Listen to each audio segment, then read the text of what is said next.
शन्नो मित्रः शं वरुणः शन्नो भवत्वर्यमा शन्न इन्द्रो बृहस्पतिः शन्नो विष्णुरुक्रमः नमो ब्रह्मणे नमस्ते वायो त्वमेव प्रत्यक्षं ब्रह्मासि त्वमेव प्रत्यक्षं ब्रह्म वदिष्यामि ऋतं वदिष्यामि सत्यं वदिष्यामि तन्मामवतु तद्भक्तारमवतु अवतु माम् अवतु वक्तारम् ॐ शान्ति शान्ति शान्तिः ॐ सहनावतु सहनौ भुनक्तु सह वीर्यङ्करवावहै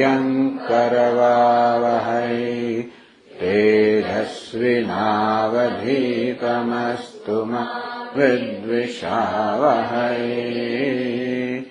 ॐ शान्ति शान्ति शान्ति ॐ पूर्णमदः पूर्णमिदं पूर्णात् पूर्णमुदच्यते पूर्णस्य पूर्णमादाय पूर्णमेवावशिष्यते ॐ शान्ति शान्ति शान्तिः श्रुतिस्मृतिपुराणानाम् आलयम् करुणालयम् नमामि भगवत्पादम् शङ्करम् लोकशङ्करम् शङ्करम् शङ्कराचार्यम् केशवम् बादरायणम् सूत्रभाष्यकृतौ वन्दे भगवन्तौ पुनः पुनः ईश्वरो गुरुरात्मेति मूर्तिभेदविभागिने व्याप्तदेहाय दक्षिणामूर्तये नमः वासुदेवेन्द्रयोगीन्द्रम् नत्वा ज्ञानप्रदं गुरुम् मुमुक्षूणां हितार्थाय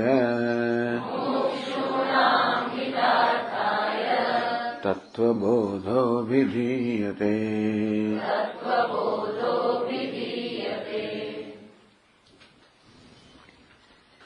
आत्मा कः स्थूल सूक्ष्म कारण शरीराद् व्यतिरिक्तः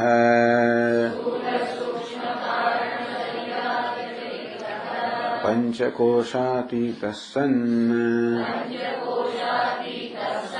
अवस्थात्रय साक्षी सच्चिदानंद स्वरूपः सन् यस्तिष्ठते स आत्मा હજી જોવું પડે છે અંદર આ એક વાક્ય તો યાદ રહે આટલું સ્થૂલ સૂક્ષ્મ કારણ શરીરાત વ્યતિરિક્ત આટલું એટલે હું કોની વાત થઈ રહી છે આપણી વાત થઈ રહી છે હું સ્થૂળ સૂક્ષ્મ કારણ શરીર વ્યતિરિક્ત છું અલગ છું સ્વતંત્ર છું એમનાથી કોઈ રીતે મર્યાદિત નથી પંચકોશાતીત આ પાંચ કોષથી પણ અતીત વ્યતિરિક્ત કહો અતીત કહો સાક્ષી કહો પણ પંચકોશાતીત પાંચ કોષથી અતીત છું અતિક્રમણ કરીને રહેલો છું, મારા પોતાના મહિમામાં રહેલો છું, સ્વતંત્ર સત્તામાં રહેલો છું. અવસ્થા ત્રય સાક્ષી, આ ત્રણ અવસ્થાનો સાક્ષી છું. ત્યાં સાક્ષી શબ્દ એટલા વાપર્યો કે અવસ્થાઓ બધા અનુભવના રૂપમાં છે, મનની વૃત્તિના રૂપમાં છે. આ જાગ્રત, સ્વપ્ન, સુષુપ્તિ જે ત્રણ અવસ્થાઓ કહીએ તો બધી મનની અવસ્થાઓ છે. એ આત્માની અવસ્થાઓ નથી. આપણે એને પોતાની અવસ્થાઓ માનીએ છીએ કે હું જાગું છું, હું સ્વપ્ન જોતો હતો, હું ઊંઘી ગયો, તો આપણે કહીએ હું અને જાગું છું. આ બે અંશ કેવા છે? આત્મા અને અનાત્માના બેને ભેગા કરી દેવાના. હું જાગું છું એમ જે કહીએ ત્યારે આ હું એટલે આત્મા જાગું છું એ તો મનનો સ્વભાવ છે. જે જાગે છે, સ્વપ્ન જોઈએ છે, સૂઈ ગયું છે, કોણ મન છે. એવું સાક્ષી આ ત્રણેય અવસ્થામાં જે સૂતોય નથી અને ઉઠતોય નથી. કશીક વસ્તુ કેવી છે? સૂએ પછી ઉઠે, ઉદય થાય, અસ્ત થાય. આપણું મન કેવું છે? આપણે સવારે ઉઠે ત્યારે ઉદય થયો સૂર્યની જેમ, સાંજ પર ઊંઘી જાય એટલે અસ્ત થયો સૂર્યાસ્તની જેમ. તો જેમ સૂર્યનો ઉદય અસ્ત થાય તેવી રીતે આ મનનો, આપણા સૂક્ષ્મ શરીરનો, આપણા વ્યક્તિત્વનો, અહંકારનો પણ ઉદય થાય, અસ્ત થાય. બધાનો નેતા કોણ? અહંકાર, આગેવાન. તો સવાર ઉઠે કોણ? અહંકાર ઉઠે. અહંકાર અહમ વૃત્તિ ઉઠે, પછી બીજી બધી વૃત્તિ ઉઠે. પહેલા અહમ વૃત્તિ ઉઠે, પછી ધીમે ધીમે બીજી બધી વૃત્તિઓ ઉઠે, એનો પરિવાર ઉઠે. હું જાગું છું. સ્વપ્ન કોણ જોવે છે? અહંકાર સ્વપ્ન જોવે છે. ઊંઘી કોણ જોવે છે? અહંકાર ઊંઘી ગયો છે. આ કોની અવસ્થાઓ છે? અહંકારની અવસ્થાઓ છે. એટલે કે મનની અવસ્થાઓ છે. મનમાં અહમભાવ ધરાવનાર આત્માને અહંકાર કહેવાય. કોમનામાં આત્મા છે અહંકાર. કયો આત્મા અહંકાર છે? જે આત્મા ઉપાધિમાં અહમભાવ ધરાવે છે એ આત્મા એટલે જ અહંકાર. અહંકાર કે જુદું નથી. અહંકારનું સ્વરૂપ તો આત્મા જ છે. જેવી રીતે આ માટી એક ઘડાનું રૂપ લઈ લે એટલે એમ કહેવાય કે માટી અહંકાર કર્યો. શેમાં? આ એક રૂપની અંદર બસ હું ઘડો છું. માટી એમ કે હું ઘડો છું. આ ઘડો શું છે? અહંકાર. હું શું છે? માટી. કે અહંકાર આત્મા વગર હોય, ઘડો માટી વગર હોઈ ના શકે. ઘડો એમ કે હું ઘડો છું ત્યારે પણ એ હું પણ ક્યાં છે? માટીમાં છે. કારણ કે ઘડો માટી સ્વતંત્ર રહી ના શકે. તો હું કહું કે હું અહંકાર છું, હું જાગું છું. તો જાગું છું એ કોણ છે? અહંકાર જાગી રહ્યો છે. હું કરું છું, હું ભોગું છું, હું દ્રષ્ટા છું, હું કરતા છું, હું ભોગતા છું, હું શ્રોતા છું. આ દ્રષ્ટા, શ્રોતા, મનતા, કરતા, ભોગતા, સુખી, દુઃખી આ બધા કોના નામ છે? અહંકારના નામ છે. અહંકાર જાત જાતના બધા આકાર લે છે. એમાં બંગડી, પછી બુટ્ટી, પછી કંઠી, પછી વગેરે વગેરે. પણ આ બધી બંગડી, બુટ્ટી, કંઠી, માળા બધામાં સોનું તો ખરું છે. તેમ અહંકાર કોનો બનેલો છે? ચૈતન્યનો બનેલો છે. મૂળભૂત સ્વરૂપ કયું? ચૈતન્ય. અને જેવી રીતે બંગડી આટલું જ કરવાની છે, હું સોનું છું, બસ આટલું જ કરવાની જરૂર છે. બંગડી જ્યાં સુધી પોતાના નામ રૂપમાં ત્યાં સુધી બુટ્ટી કરતા જુદી છે. ત્યાં સ્પર્ધાઓ જાત જાતનું થાય, પછી તો ઘણું બધું થાય. બંગડીને બુટ્ટી ભેગા મળે પ્રેમ પણ કરે, લડાઈ કરે, જે કરતા હોય કરે. પણ ટૂંકમાં એટલે આ નામ રૂપમાં અહંભાવ એટલે એવું થવાનું. માત્ર બંગડી આટલું જાણવાની જરૂર છે, હું સોનું છું. તો બધું અંદર બટ્ટી પણ આવી જાય, કંઠી પણ આવી જાય. પછી બુટ્ટી ગંદી હોય, ચખ્ખી હોય, રૂપાળી હોય, ગમે તે હોય, બધું આવી જાય. ને બુટ્ટી કેવી દેખાય? હું બંગડી છું, આટલી નાની છું. અથવા ઈર્ષા આવે છે, કેવી ચમકે છે, એમાં હીરો છે, કેવી ચમકે છે, કે બધાને ધ્યાન દોરે છે, અને હું કેવી છું, એવું પણ થાય. અને શું કહેવાય? બીજા લોકોને દૂર રાખવા. હું આટલો જ છું.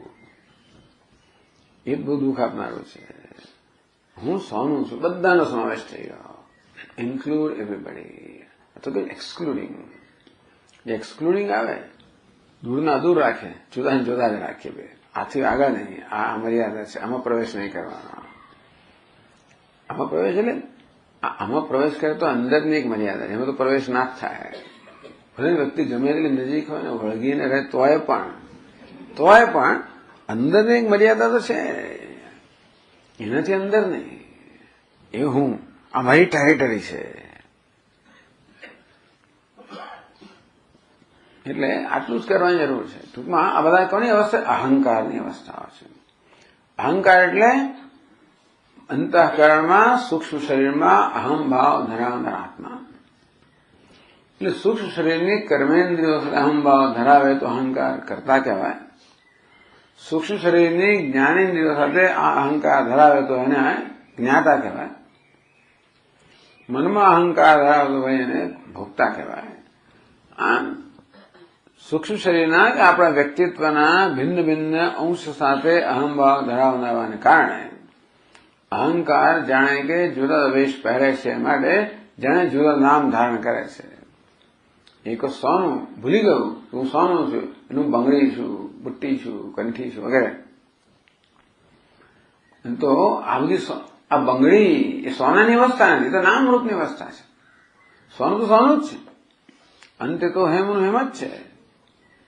એટલે બંગડી એ તૂટી ફૂટી જવાની જરૂર નથી. માત્ર બંગડીએ પોતાનું અહમભાવ છે નામ રૂપમાંથી ખસેડીને સોનામાં જ લાવવાની જરૂર છે. એમાં બહારથી કોઈ ફેરફારની જરૂર નથી કે બંગડી તૂટીને ભૂક્કો થઈ જાય તો પછી તો જ જાણે કે હું સોનું થયું ને, તોય ના જાણે તો ભૂક્કો થયું જાણે, સોનું થયું જાણે એમ નથી. તેવી રીતે આપણે કઈ અંદર આપણે માત્ર આકારમાંથી નામ રૂપમાંથી આપણું ધ્યાન ક્યાં ખસેડવાની જરૂર છે? જે હું વાસ્તવિક સ્વરૂપ છે. એટલા બધું છોડવાની વાત કરે આપણે કે હું તો અવસ્થાત્રય સાક્ષી છું, અવસ્થાનો સાક્ષી છું. હું વિશ્વ નથી, તેજસ નથી, પ્રાજ્ઞ એવું ના કહેવાય. નથી એટલે વિશ્વમાં તું જ છે. એટલે વિશ્વ મારા વગર નથી, પણ હું વિશ્વ નથી. વિશ્વ એટલે કોણ ખબર છે ને? વાહ! જાગ્રતમાં આત્માને વિશ્વ કહેવાય, સ્વપ્નમાં આત્માને શું કહેવાય? તેજસ, અને પછી પ્રાજ્ઞ. એટલે હું વિશ્વ જેવું પૂરેપૂરો તો ના જ કહેવાય. વિશ્વનો માત્ર વેશ અંશું નથી. હું વિશ્વ હું જે છે એ તો આત્મા જ છે. એટલે આ ત્રણેય અવસ્થાનો સાક્ષી જુદો હોય, બધાથી પર છું, સાક્ષી છું, અભાષક છું. જોડે સાક્ષી પણ નથી. સાક્ષી ક્યાં સુધી હોય? આ બધા હાજર હોય ત્યાં સુધી. એ બધા વિદાય લઈ લે. જયારે પોતાની અંદર જે સ્થિત થઈ ગયો આત્મસંસ્તંભન, તો પછી પેલું રહે તો સાક્ષી પણ ના રહે. પછી શું રહે? માત્ર ચૈતન્ય. એ સાક્ષીનું પણ મૂળભૂત સ્વરૂપ હું ચૈતન્ય છું. એટલે આપણે આત્મા પર જુદી રીતે ધ્યાન કરી શકીએ, ચિંતન કરી શકીએ.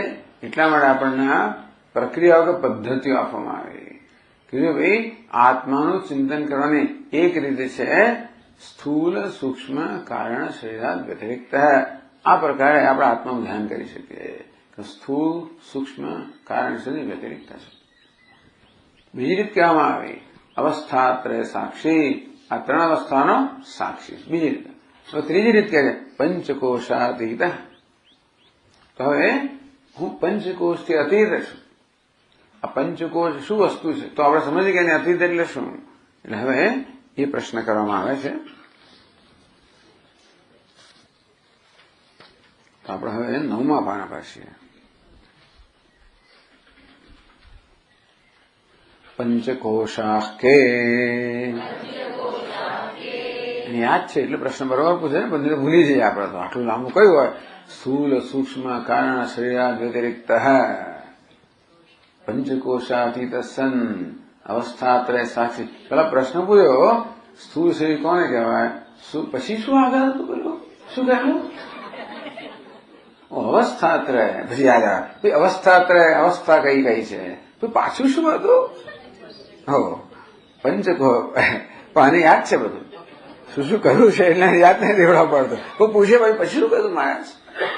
આપણે એ તો યાદ હોય સ્થૂલ સૂક્ષ્મ. કયા કેટલા શરીર ત્યારે સ્થૂલ યાદ હોય, સૂક્ષ્મ હા બરોબર છે. પછી કારણ શરીર, પછી શું આગળ? ત્રણમાં સ્થૂલમાં આવીને સૂક્ષ્મ જ ભૂલી જાય.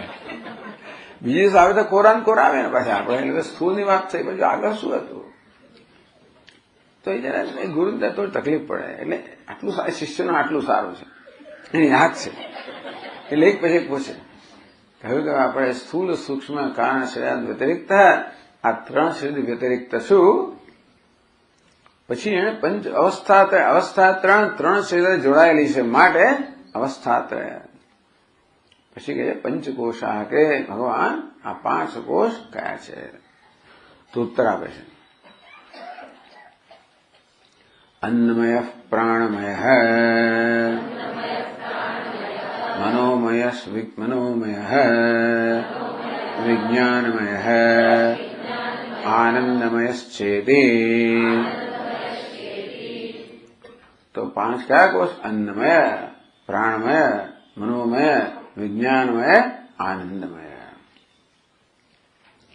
आ एक मयट प्रत्यय लगाना अन्न ने एक मय प्रत्यय लगा तो શું શબ્દ બન્યો अन्नमय तो अन्नमय अन्नमा एक मय प्रत्यय उमेरायो એનો અર્થ વિકાર અન્ન એટલે અન્નનો વિકાર પ્રાણનો વિકાર મનનો વિકાર વિજ્ઞાન બુદ્ધિનો વિકાર આનંદનો વિકાર વિજ્ઞાન એટલે જ્ઞાન પણ કહેવાય જ્ઞાનનો વિકાર આનંદનો વિકાર અને કોષ કહેવામાં આવ્યા આ કોષ વસ્તુ શું છે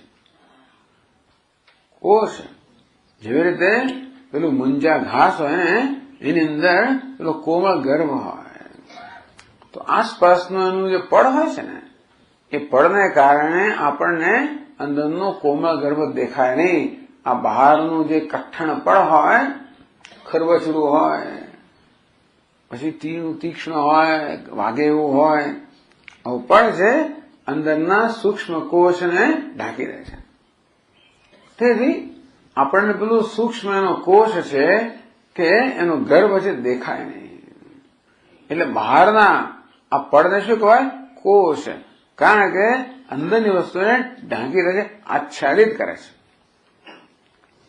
એ કોષ માટેનું સ્ટેન્ડર્ડ આપણું રોજ બરોજનું દૃષ્ટાંત કેવું છે તો કે મ્યાનમાં તલવાર છે તલવાર શું છે મ્યાન એટલે ખબર છે ને તો મ્યાનને શું કહેવાય કોષ કહેવાય આ મ્યાન છે તલવારને ઢાંકી દેનારી છે માટે તલવાર ત્યાં છે છતાં પણ દેખાતી નથી કારણ કે મ્યાન એને ઢાંકી દે છે તો જે ઢાંકે એને કોષ કહેવાય તેવી રીતે આત્માને ઢાંકી દેનારા કેટલાક તત્વો છે મને કોષ કહેવામાં આવે પરંતુ એ મુખ્ય અર્થમાં કોષ નથી આચ્છાદકત્વાત કોષ જે ઢાંકી દે એને કોષ કહેવાય જેમ કે આ મ્યાન તો અન્નમય એટલે આ સ્થૂળ શરીર એને કોષ કહેવામાં આવ્યો આ સ્થૂળ શરીર છે એ આત્માને ઢાંકી દે છે હવે જો આત્મા કોને કહેવાય આપનોતી જે આત્મા જે સર્વવ્યાપી છે એને આત્મા કહેવાય આ સ્થૂળ શરીર તો પિતરું તણખલું પણ નથી આ બ્રહ્માંડની અંદર જે સર્વત્ર વ્યાપ્ત છે એના આત્મા કહેવાય ચૈતન્ય એના નાનકડું શરીરથી ઢાંકી શકે ખરો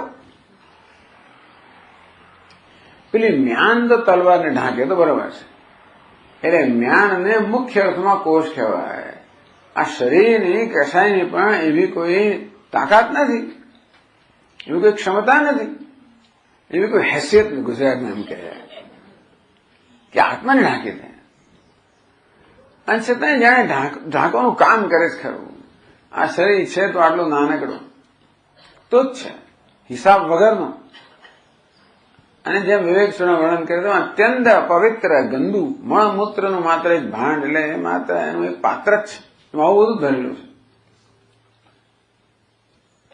છે છતાં આવું શરીર આત્માને ઢાંકે એટલે કે આત્માના વાસ્તવિક સ્વરૂપને ઢાંકી દે આમ તો આત્મા ઢંકાય નહીં જે સ્વયં પ્રકાશ છે જેને કારણે બધું પ્રકાશિત થાય છે એ કોઈ ઢંકાય નહીં એટલે કે એવું ક્યારેય પણ ન હોય કે આપણને આત્માની સભાનતા ન હોય સભાનતાનું નામ જ આત્મા આપણે હંમેશા સભાન હોઈએ જ છીએ એ સભાનતા એટલે એ જ જ્ઞાન ચૈતન્યને કારણે છે માટે એવું ક્યારે નથી હોતું કે આત્મા ઢંકાઈ ગયા.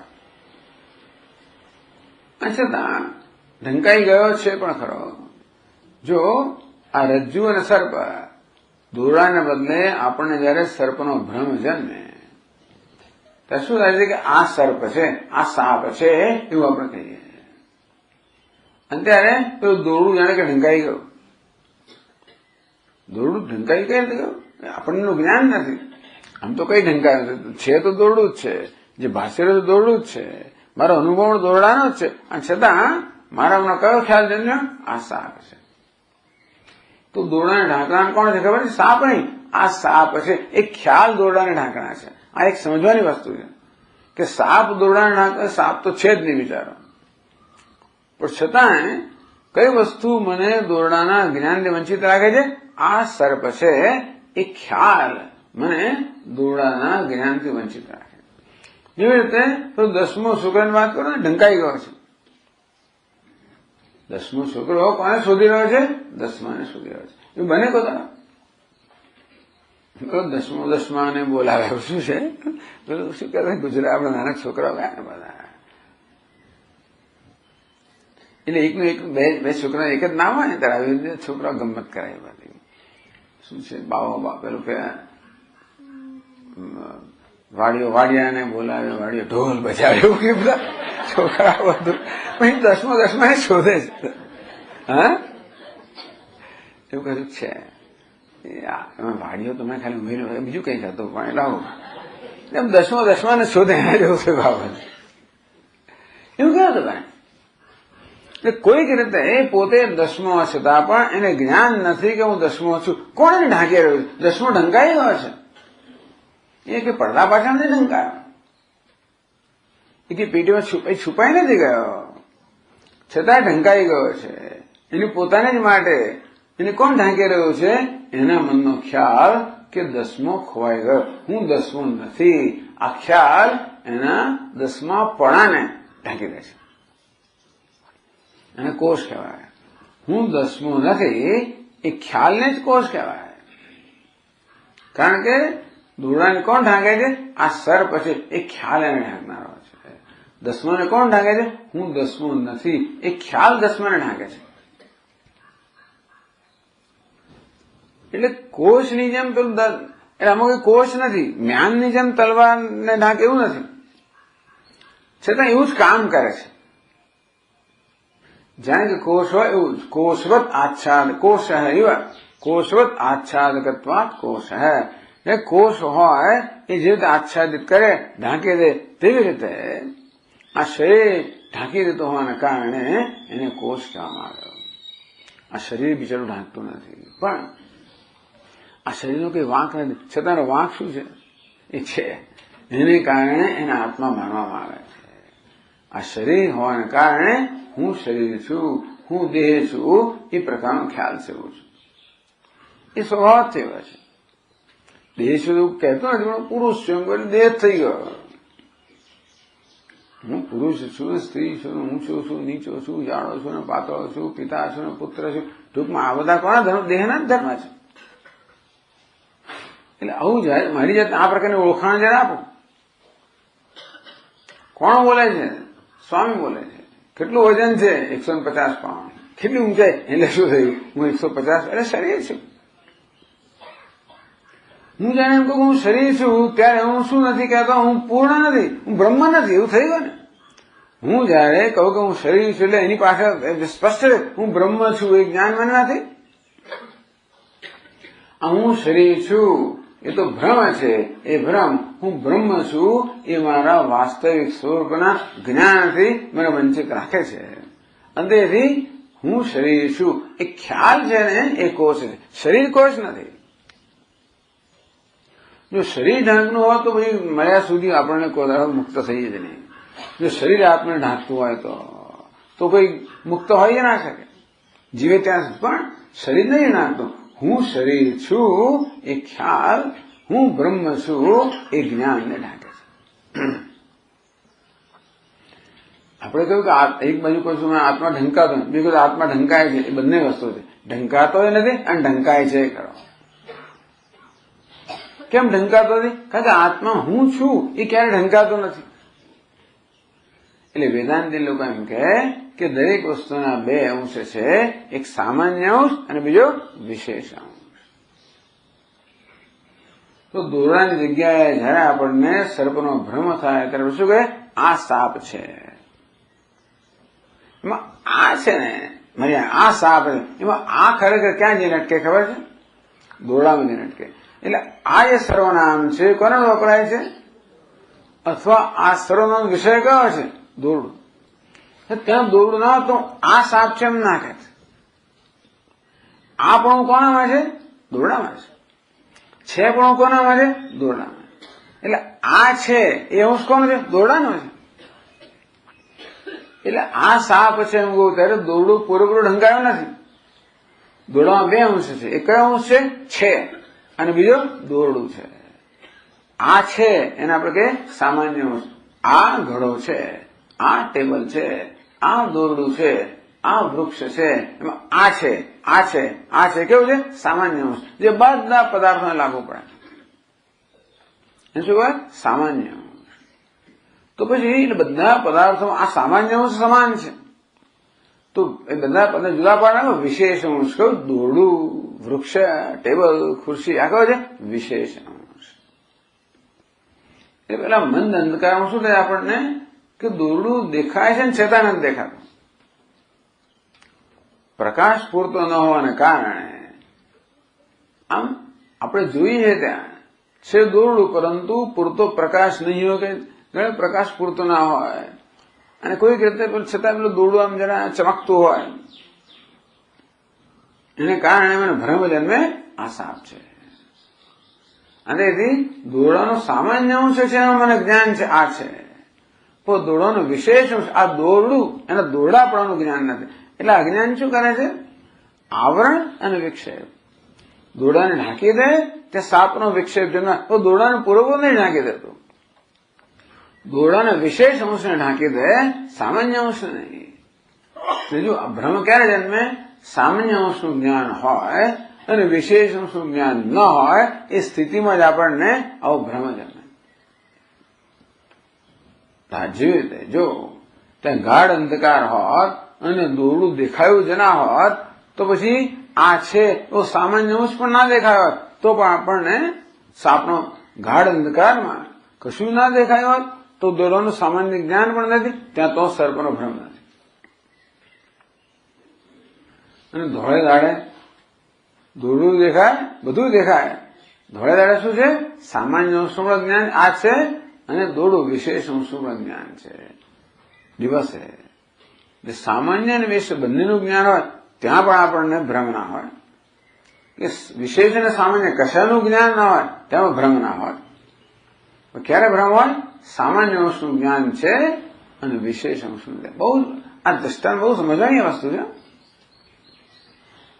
આ પ્રક્રિયા સમજવાની જરૂર છે કે કેવી રીતે સર્પનો ભ્રમ જન્મ્યો, કયા સંજોગોમાં જન્મ્યો. એવું નથી કે જ્યાં દોડો હોય તો સાપ જ દેખાય, એવું નથી આવતું. તો બહુ તકલીફ થઈ જાય. તો જવું પડે આપણે ક્યાંક જ્યાં દોડવું ત્યાં સાપ દેખાય તો એની અંદર કઈ ગડબડ છે. અને દોરડું દેખાય જ નહીં તો એ ગડબડ છે. પરંતુ આ તો શું છે? દોરડાનો સામાન્ય અંશ દેખાયો. કેવી રીતે? આત્માના સામાન્ય અંશનું જ્ઞાન છે જ. હું જીવ છું એમ કહું ત્યારે હું છું એ તો આત્માનો જ અંશ છે. હું છું એ જીવ એ છું પણ ક્યાંથી લાવે? આત્મા કે તો મારું નામ, એ તો મારો સ્વભાવ છે. જેમ પેલા અજામિલે કહ્યું નારાયણ નારાયણ નારાયણ નારાયણ.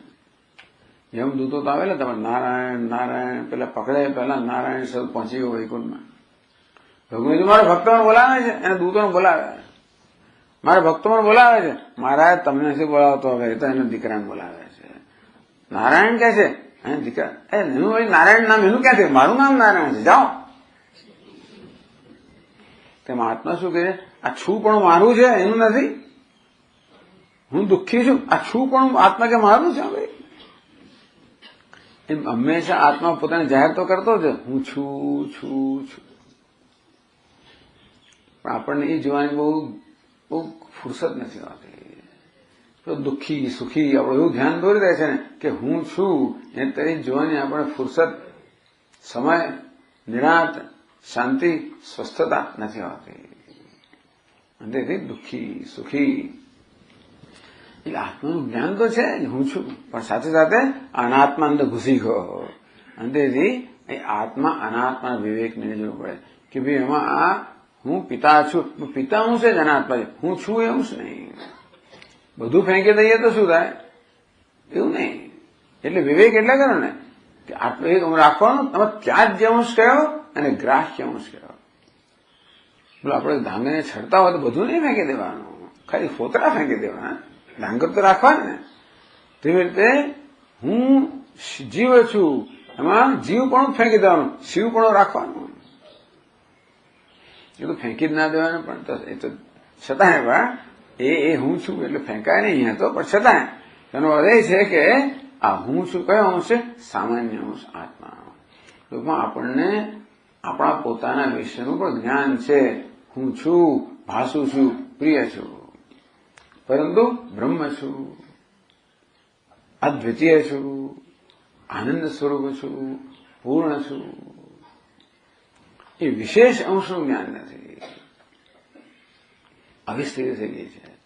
સામાન્ય જ્ઞાન છે અને વિશેષ આવું લઈને જન્મે પાછા આપણે શું થાય છે? ત્યાં તરત આક્રમણ થાય. ઘોડાનું વિશેષનું જ્ઞાન તરત સાપ આવી જાય. ત્યાં સાપ છે કે માળા છે કે દંડ છે કે ભૂછિદ્ર છે કે જલતા, કશુંક તો ત્યાં આવી જાય.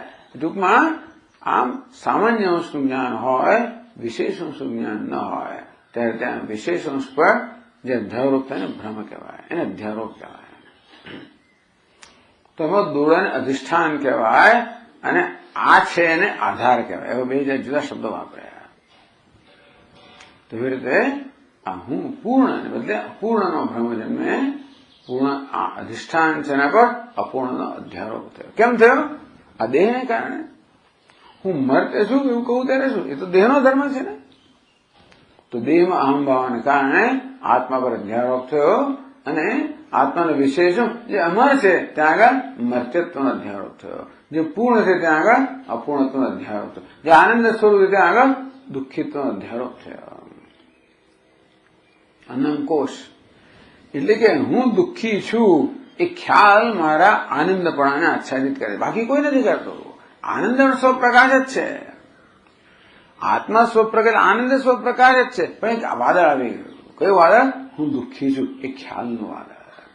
એટલે પંચકોશ ભલે વેદાંતમાં હોય કે શરીર કઈ કોષ નથી, પણ આ વસ્તુ પણ સ્પષ્ટ નથી દુનિયાને. આ શરીર ને મન કોઈ કોષ નથી. કયું કોષ છે?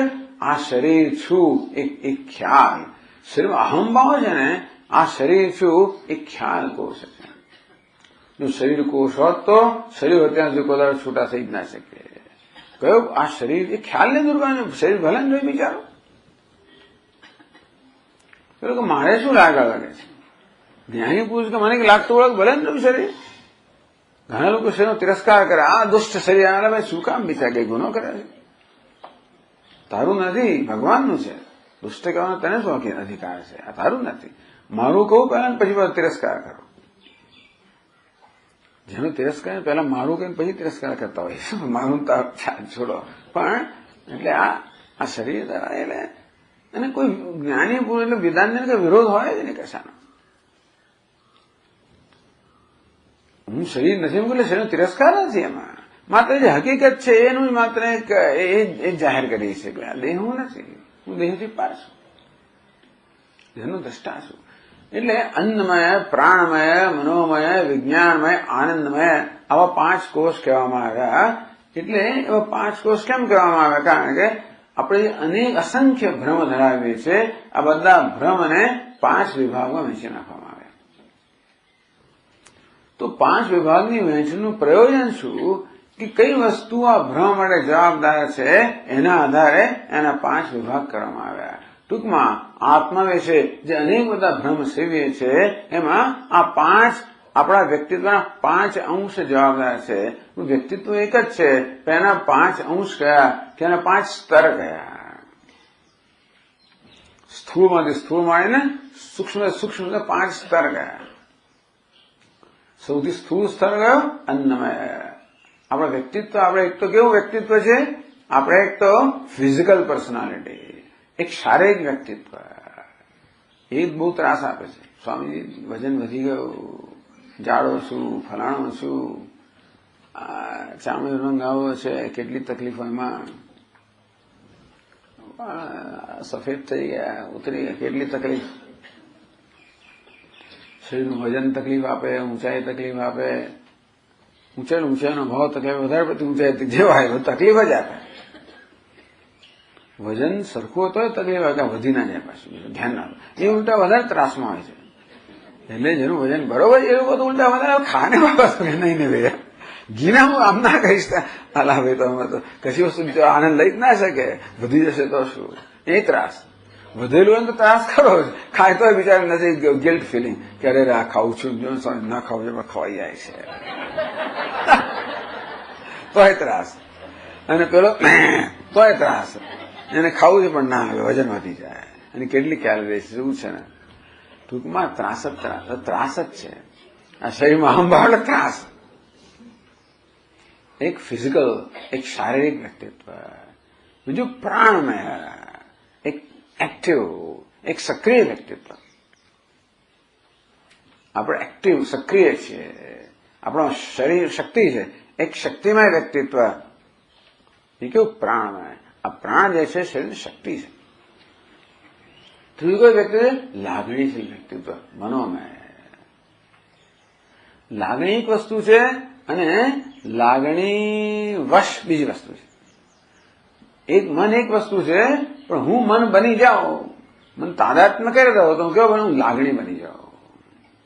આપણું એક લાગણીશીલ વ્યક્તિત્વ છે તો બહુ સરસ વસ્તુઓ ભગવાને બહુ સરસ સામગ્રી આપીને મોકલ્યા છે.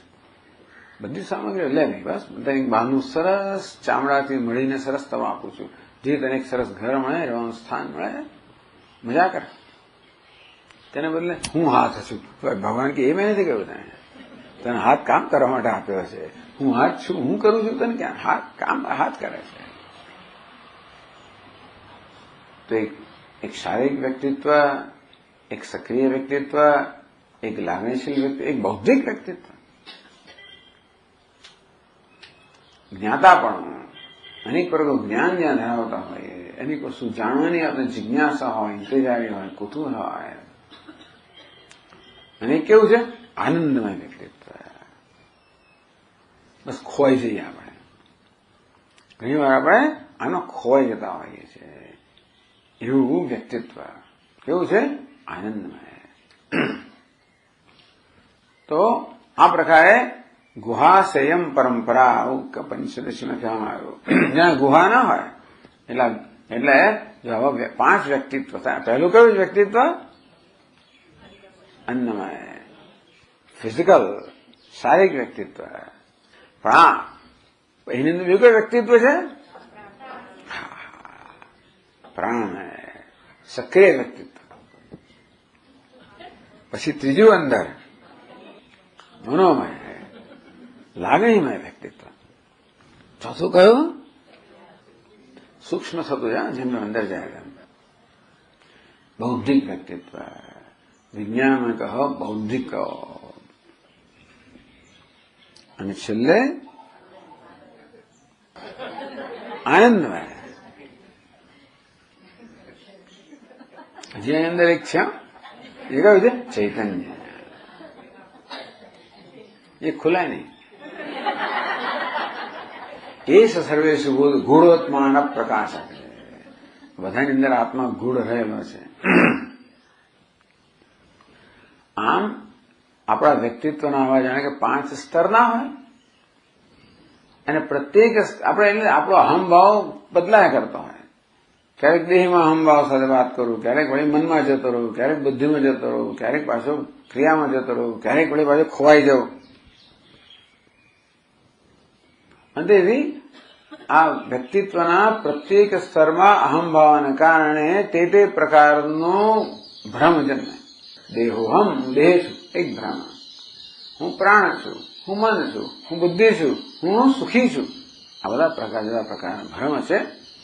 એટલે ખરેખર તો આ બધા ભ્રમ છે એ બધા બુદ્ધિના ખ્યાલો જ છે. શરીરમાં કશું નથી. આ શરીરમાં કોષ નથી. કોષ ક્યારે? અહીંયા જ છે બધા. કેમ? બુદ્ધિમાં જ છે. ટૂંકમાં આપણા બધા ભ્રમ ક્યાં છે? બુદ્ધિના નિર્ણય. કારણ કે નિર્ણય કરવો બુદ્ધિનો સ્વભાવ છે. આપણે આગળ બુદ્ધિનું વર્ણન વાંચીશું ત્યારે ખબર પડશે કે ભાઈ નિશ્ચયાત્મિકા અંતઃકરણ વૃત્તિ બુદ્ધિ. નિશ્ચય કરવો, અભિપ્રાય હોવો, આ બુદ્ધિનો ધર્મ છે. બધા વિશે અભિપ્રાય હોવાનો છે. આપણે જાહેર ના કરીએ તો સારું છે, પણ દરેક વસ્તુ માટે મનમાં આપણે કોઈ આવ્યું એટલે તરત એક છાપ પાડી દઈએ આપણે અંદર. પહેલી વસ્તુ છાપ પાકે, પછી આગળ વ્યવહાર થાય. અને પછી કેવી જેવી છાપ તેવો વ્યવહાર. કોઈક આવે એટલે આમ તરત આવું થઈ ગયું. આમ કોઈક આવે એટલે આમ કેવી છાપ લગે છે કે મારો છે, મારું નથી, કેવો છે, કેવું છે. આ પ્રકારે આ કોષ એટલે ભ્રમ. પંચકોષ કેમ ગયા કે બધા જ ભ્રમને 5 વિભાગમાં વહેંચી નાખ્યા. કેમ 5 જ વિભાગ કર્યા? કારણ કે આપણા વ્યક્તિત્વના આ 5 સ્તર છે અને પ્રત્યેક સ્તરમાં અહમભાવના કારણે તે પ્રકારનો ભ્રમ જન્મે છે.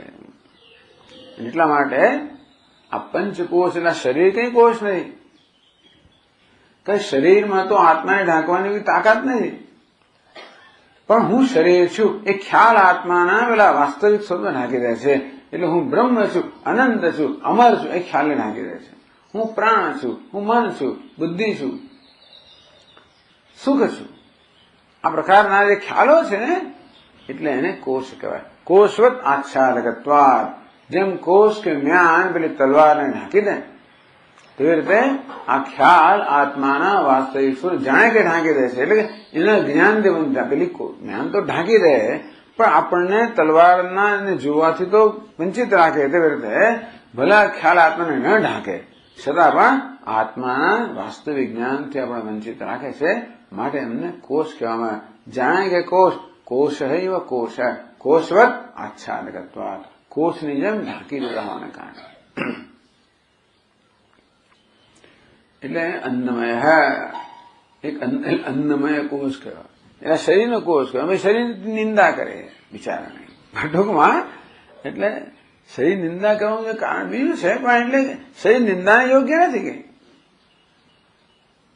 છતાં બહુ આપણા શાસ્ત્રોમાં દેહની બહુ નિંદા આવે, બહુ નિંદા આવે. એમાં સ્ત્રીના દેહની તો વાત જ શું કરવી બિચારા. એમાં આ બધા દેહની નિંદા આવે. નિંદાનું એક જ કારણ છે. જેટલી કારણ કે નિંદા હોય ને એ આપણે દોષ દેખાડ જેથી આપણે આસક્તિ મુક્ત થઈ જાય. અને કશાકમાં આસક્તિ મુક્ત થવાનું દોષ દૃષ્ટ્યા મુહુર્મુહુ. આ દોષ દર્શન જે છે ને આપણને આસક્તિ મુક્ત કરનારું માટે આવી નિંદા કરવામાં આવે છે. નારી સ્તનભર નાભી દેશમ દૃષ્ટ્યા માગા મોહાવેશમ એતન મામ સ્વસાદ વિકારમ મનસ્સ વિચિંતય વારંવાર. આવું કહેવાનો હેતુ છે એ પણ એક દ્રષ્ટિ છે. એવી દ્રષ્ટિ આપણને આપે. અમુક જોવાને કારણે આપણને આસક્ત થયું અને બીજે દેખાડે કે પેલી આસક્તિ જતી રહે એટલા માટે નિંદા છે. બાકી એવું નથી કે ખરેખર કશી વસ્તુ એમ નિંદાને પાત્ર નથી. એટલે મનમાં કોઈ નિંદા એટલે માત્ર દોષ દર્શન શેના માટે છે? આપણને આસક્તિ મુક્ત કરવા માટે, બીજું કઈ નહીં. તો આવી રીતે આ પહેલા નામ દેવામાં આવ્યા. આ મયટ એટલે વિકાર, અન્નનો વિકાર, પ્રાણનો વિકાર, મનનો વિકાર, વિજ્ઞાન એટલે જ્ઞાનનો વિકાર અને સુખનો વિકાર. એ દરેકમાં અહમભાવને કારણે હું અન્નમાં એટલે શરીર છું, હું પ્રાણ છું, હું મન છું, હું બુદ્ધિ છું, હું સુખી છું. હવે એક દરેકનો પરિચય આપણને આપે છે એક પછી એક. અન્નમય કહ. 5 કોષ છે. પેલો અન્નમય સૌથી મોટો કોષ જો બહાર દેખાતો હોય ને સ્થૂળ. અન્નમય કોને કહેવાય? ભગવાન તો એની વ્યાખ્યા કરે છે. અન્ન રસે નૈવ ભૂત્વા અન્ન રસે નૈવ વૃદ્ધિમ પ્રાપ્ય અન્ન રૂપ પૃથિવ્યામ યદ વિલીયતે તદન્નમય કોશઃ સ્થૂલ શરીરમ. તો આગળ જઈને શરીરત્રય કહેવામાં આવ્યું તો આપણા વ્યક્તિત્વને સમજવાની એક રીત કઈ, સ્થૂલ, સૂક્ષ્મ, કારણ શરીર. એ ત્રણ શરીરને પંચકોશ કહેવામાં આવે છે.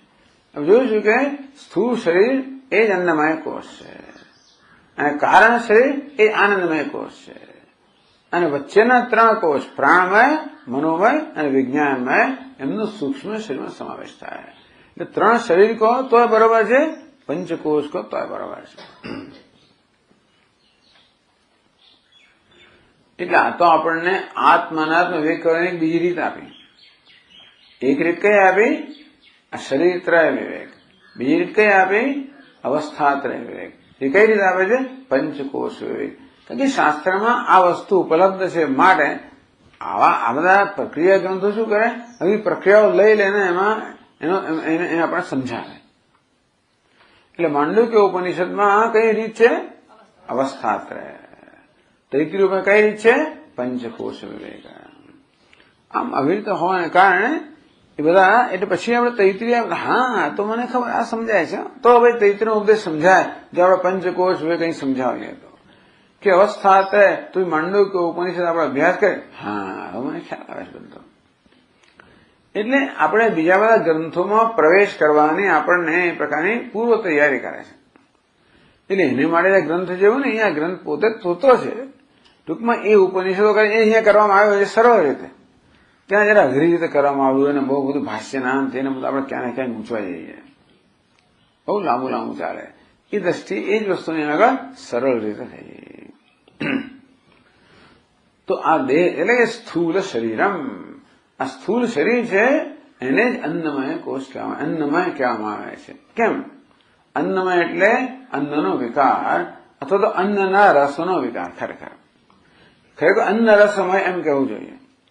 એ તૈત્રીય ઉપનિષદ સવા એશ પુરુષોન્ન રસમય. આ પુરુષ છે, આ વ્યક્તિ અન્ન રસમય છે, અન્ન રસનો વિકાર છે. પછી ખાલી અન્નમય કહેવામાં આવે એટલે એને મધ્યમ પદલોપી સમાસ, અન્ન રસમય એવું હોવું જોઈએ. આ શરીર અન્નનો વિકાર નથી, અન્નના રસનો વિકાર છે. અન્ન આપણે લઈએ એ જાય આપણે જઠરમાં, ત્યાં આગળ રસમાં રૂપાંતર થાય. એ રસ પછી ભિન્ન ભિન્ન શરીરના ધાતુઓમાં પરિણમે. એ રીતે આ દેહ બને. એટલે દેહ કેવો છે? અન્નના રસનો. બરોબર છે ને? હા, તો પાછું આપણે ઉલટું સુલટું બોલી ના જઈએ આગળ. એટલે અન્ન રસમય. સવા એશ પુરુષોન્ન રસમય. તૈત્રીય કહ્યું કે આ પુરુષ જે છે, આત્મા એ અન્ન રસનો વિકાર છે, સ્થૂળ શરીર. આપ એને અન્નમય કેમ કહો છો? પહેલા સ્થૂળ શરીર કહો, એને જે અન્નમય કેમ કહે છે? અન્ન રસે નૈવ ભૂત. અન્નમય એટલે અન્નનો વિકાર કે અન્ન રસનો વિકાર. તો કેવી રીતે સતત એ અન્ન રસ જ છે. અન્ન રસે નૈવ ભૂત્વા અન્ન રસે નૈવ વૃદ્ધિમ પ્રાપ્ય અન્નરૂપ પૃથિવ્યામ યદ વિલીયતે તદ અન્નમય. અન્ન રસે નૈવ ભૂત્વા, જે અન્ન રસમાંથી જન્મે છે. માતા પિતાએ જે અન્ન આરોગ્ય હોય, અન્ન રસના રૂપાંતર, આ બધી ધાતુઓ છે, અન્ન રસનું રૂપાંતર છે. ત્વક, ચર્મ, માંસ, રુધિર, અસ્થિ, મજ્જા, મેદ, વીર્ય, આ બધા ધાતુઓ છે બધી એક પછી એક ધીમે ધીમે પાકતી ઠીક. સૂક્ષ્મ કયો તો કે વીર્ય. આ બધું શું છે? અન્નના રસના વિકાર છે. કે તો માતા પિતાએ જે અન્ન આરોગ્યું, એને કારણે જે રસ થયો, એનો જે વિકાર થયો, જો રજ અને વીર્ય સર્જાયું, એમાંથી આ શરીરનો જન્મ થયો. મને કહેવામાં આવે કે ભાઈ અન્ન રસમાંથી આ જન્મેલું છે. જન્મ્યા પછી એને શું જોઈએ? પાછો અન્નનો રસ જોઈએ. એકલું અન્ન નહીં, જો પેટમાં ના ચાલે પછી તકલીફ થઈ જાય. ખાઈએ ખરા, આપણે કશું પચે નહીં, નીકળી જાય ઝાડ, એવું ના ચાલે. તો શરીરને કઈ વૃદ્ધિ ના પામે. શરીર વૃદ્ધિ ક્યારે પામે? અન્નનું રસમાં રૂપાંતર થાય તો જ વૃદ્ધિ પામે. અન્ન રસઈને વૃદ્ધિમ પ્રાપ્ય. તો અન્ન રસમાંથી આ દેહ સર્જાયો, ઉત્પન્ન થયો અને અન્ન રસથી જ વૃદ્ધિ પામે છે. એટલા જ માટે અન્ન રસ ના મળે તો બીજા ભૂખ્ય મળી જાય લોકો, અથવા પૂરતું ના મળે. એટલે આપણા દેશની અંદર એક મહાન મોટો પ્રશ્ન, એટલે કે માલ ન્યુટ્રિશન, એને પૂરતું પોષણ ના મળવું. આ શરીર વૃદ્ધિ ક્યાં થાય? એ માત્ર પોષણ, પૂરતું પોષણ મળવું જોઈએ. અને પૂરતા પ્રકારનું પોષણ મળવું જોઈએ. જેનો ભાત ખા કરવું ના ચાલે, એક વસ્તુ ખા કરે ના ચાલે. એટલે બધી વસ્તુ જોઈએ. એટલે બધા પ્રકારના અન્ન જોઈએ. દાળ પણ જોઈએ ને, ભાત પણ જોઈએ, ચોખાઈ જોઈએ ને, ઘઉં પણ જોઈએ. કોઈ કઠોળ પણ બદલાયા કરતું હોય, ઘઉં બાજરી જુવાર પણ આવે ક્યારેક ક્યારેક. પછી જોડે ભાત હોય, પછી જુદા પ્રકારના ચોખા આવે ને, પેલા આપણે કેવો રાઈસ છે, બ્રાઉન રાઈસ. આવું જ રાઈસ ખાવો જોઈએ ખરેખર. સફેદ ચોખા તો ખોટી વસ્તુ છે. આ પોલિશ કર્યા વગર. હું તો કોઈ નામ નથી તો પેલા બ્રાઉન રાઈસ કે આપણાથી ખવાય જ નહીં એવું માનતો હતો. કઈ એવું જાણે ભૂતકાળમાં ક્યારે પ્રયત્ન કર્યો ત્યારે એ ચોખા એમાં તો શું કહેવાય એમને, કડક તો ખરા એટલે બહુ મજબૂત રહે, એ ઢીલા પડે જ નહીં. એટલે આપણે પેટમાં એવા ને એવા છે. આપણા અહીંયા જોયું તો આ લોકો જે રાંધે છે એકદમ આ તો સારું છે. એટલે હવે તો હું સફેદ ને બદલે આ પસંદ કરું છું અહીં સુધી ત્યાં સુધી. એટલે અમદાવાદમાં કહે છે કે ખબર નથી, પણ આપણા રસોઈયા પૂરતો સમય લે અને એને રાંધે બરોબર તો બરાબર. તો આ સફેદ ચોખા કરતા આ ચોખા વધારે સારા, વધારે પોષક. જેને હું પોલિશ કરેલા બધી થિયરી તો મને ખબર, તો હું સફેદ જ ખાઉં છું. આ બધું જાણવા છતાં કે આ ખાવાની આપણામાં ક્ષમતા જોઈએ ને, બધું સારું છે ખરું, પણ આપણે એને હેન્ડલ કરી શકીએ તો ને. બધું સારું સમય કાચા શાક ખાતું ખારું, પણ જેને શું ઉપદ્રવ કરે ને આ બધી વસ્તુ એને કરવાનું છું. સારું કરું પણ અંદર ઉપદ્રવ કરતો. એટલા માટે એને સ્વથી સારું, અંદર સારું ના એટલે બહાર જ રાખો એને. એટલે તેવી રીતે આ બ્રાઉન રાઈસ અત્યારે બહાર જ રાખ્યા છે આપણે. સારા તો ખરા પણ મારા પેટમાં નહીં. પણ અહીંયા આગળ જો એટલે પહેલી દિવસ મેં પ્રયત્ન કર્યો, એટલે ઉપદ્રવ નથી કર્યો. એવું બીજી દિવસ સમય જયારે આપણે હિંમત કરી, પછી હિંમત ચાલુ રહી. પછી તો હવે પેલા સફેદ ચોખાના તો નહીં જોઈએ મારે, હવે પેલા લઈ આવો. પેલા બીજા ખાસ મારા માટે બનાવડાવ્યો કે સ્વામીજીને આ ચોખા જોઈએ. પહેલા તો પેલા માંગ્યા તો એ ના મળ્યા. મેં તો પેલા સફેદ, હું તો ત્યાં અમેરિકાની અંદર આશ્રમની અંદર આવું જ બનાવ્યું, હું આ નાખો. પણ ભગવાનને મેં છે નૈવેદ્ય, ભગવાન નસીબ જોયું કે સફેદ ચોખા ખાય છે, યા નથી ખાતા. હવે એનું જે કારણ હોય છે. ટૂંકમાં ભગવાન હંમેશા સફેદ ચોખા, એવું કેમ હશે? જૂના જમાનામાં આવી પોલિશિંગ મિલ તો હતી નહીં ને, તો કેવી ભગવાન આવી ટેવ ક્યારે પડી ગઈ? નથી પડી. હવે સફેદ ચોખાવાની ટેવ પડી ગઈ છે. એટલે ભગવાન નૈવેદ્ય મળે એ જ આ ચોખા બને. એટલે ત્યાં શું પદ્ધતિ છે કે જમવાનું 12:30 હોય એ પહેલા ભગવાનનું નૈવેદ્ય થઈ જાય, એટલે જમતી વખતે હાજર હોય, એમાંથી લઈને આપણી થાળીમાં આવે. એટલે મેં પૂછ્યું કે નૈવેદ્યનું શું છે? મેં પૂછ્યું સફેદ તો કે એ તો નથી, નૈવેદ્ય. હા, પણ અહીં એ લોકો નૈવેદ્ય નથી, અહીંની પદ્ધતિ શું છે? એટલે જમીએ તો આવતું નથી ત્યાં, એટલે ભાઈ રહી ગયા. એટલે પેલા ખાવા પડ્યા. ખાધા પછી કે ઉપદ્રવ, એટલે થોડી હિંમત આવે. આવું છે. એટલે ગમે ત્યારે ભગવાન નૈવેદ્ય નહીં આપીને કૃપા કરીએ છીએ, ગમે તે કર્યું હશે. પણ તો પોષણ પ્રશ્ન એ છે કે આપણા દેહને જાત જાતનું બધા ષડ રસ જોઈએ, જાત જાતના બધા મિનરલ્સ જોઈએ, આટલા વિટામિનો જોઈએ, પ્રોટીન કે મફત ના કઈ. એટલે આ એની પર જાય. એક શું કહે છે, એક ટોયલી 13 વાના માંગે, હું ગુજરાતીમાં કહે છે ને કઈ, હા, એક તાવડી 13 વાના માંગે. તાંબાની તોલડી, મને તોલડી યાદ રહે, તાવડી બરોબર છે. તાંબાની તોલડી 13 વાના માંગે કે એક તાવડી, તાવડી કહો એને. 13 વસ્તુ જોઈએ, એક વસ્તુ ચાલતું નથી. શું કરીએ? ભગવાન એવું જ બનાવ્યું છે. પછી ખોટા વ્રત લેવા નકામી વસ્તુ છે. હું આ જ ખાવાનું પેલું જ નહીં, શરીરને બહુ નહીં ખાઓ, ખાખા ના કરો, બહુ નહીં ખાઓ, પરંતુ દેહને જરૂર હોય એ વસ્તુ તો એને આપવી જોઈએ. નહીં તો પછી આપણે એને ન્યાય કરીએ છીએ. ચાલો, આ તો બીજી પણ ટૂંકમાં એટલે અન્નરસની વૃદ્ધિ પ્રાપ્ય. આપણા ભારત જેવા દેશમાં કેટલા બધા જે છે જે લોકોના શરીર વૃદ્ધિ પામતા નથી, બાળકો 1 વર્ષ પણ પહોંચતા નથી. તો વૃદ્ધિ પ્રાપ્ય પછી શું થાય? છેવટે અન્નરૂપ પૃથિવ્યામ યદ વિલીયતે. આ દેહનું મૃત્યુ થાય ત્યારે છેવટે પૃથ્વીમાં મળી જાય. રાખ બની જાય તો પૃથ્વીમાં જ મળી જાય, પેલા દાટે તો મળી જાય, અને રાખ તો દાટે, પાણીમાં જ્યાં કે છેવટે પૃથ્વીમાં જતું રહેવાનું. પાણી નાખે તો પેલી માછલીઓ ખાઈ જાય, માછલી બીજો કોઈ ખાય ને બીજો કોઈ અંદર જતો, ટૂંકમાં છેવટે જવાનો છે પૃથ્વીમાં. પૃથ્વીમાં આવ્યું છે, પૃથ્વીમાં જવાનો છે. એટલે તદ અન્નમય કોશ સ્થૂળ શરીરમાં. એટલે આપણે ખાલી પરિચય આપ્યો. આનું નામ કોષ નથી. ખરેખર આપણે આવું ના કહેવું છે, આને કોષ ના કહેવાય, એમાં અહંભાવને કોષ કહેવાય. કોષ કોને કહેવાય? અન્ન વર્ણ અન્ન રસના વિકાર રૂપ શરીરમાં અહંભાવ, એનું નામ અન્નમય કોષ. જો કે આ શરીર છે એટલે આપોઆપ અહંભાવ થઈ જતો હોય છે, પરંતુ અન્નમય કોષથી મુક્ત થવા માટે અન્નમય શરીર મુક્ત થવાની જરૂર નથી, માત્ર અહંભાવથી મુક્ત થવાની જરૂર છે. આમ અન્નમય કોષ. પછી આગળ કહે છે પ્રાણમય કહ. ભગવાન પ્રાણમય કોષ એટલે શું? પ્રાણાદ્યાઃ પંચવાયવ વાગાદિ ઇન્દ્રિય પંચકમ પ્રાણમય કોષ.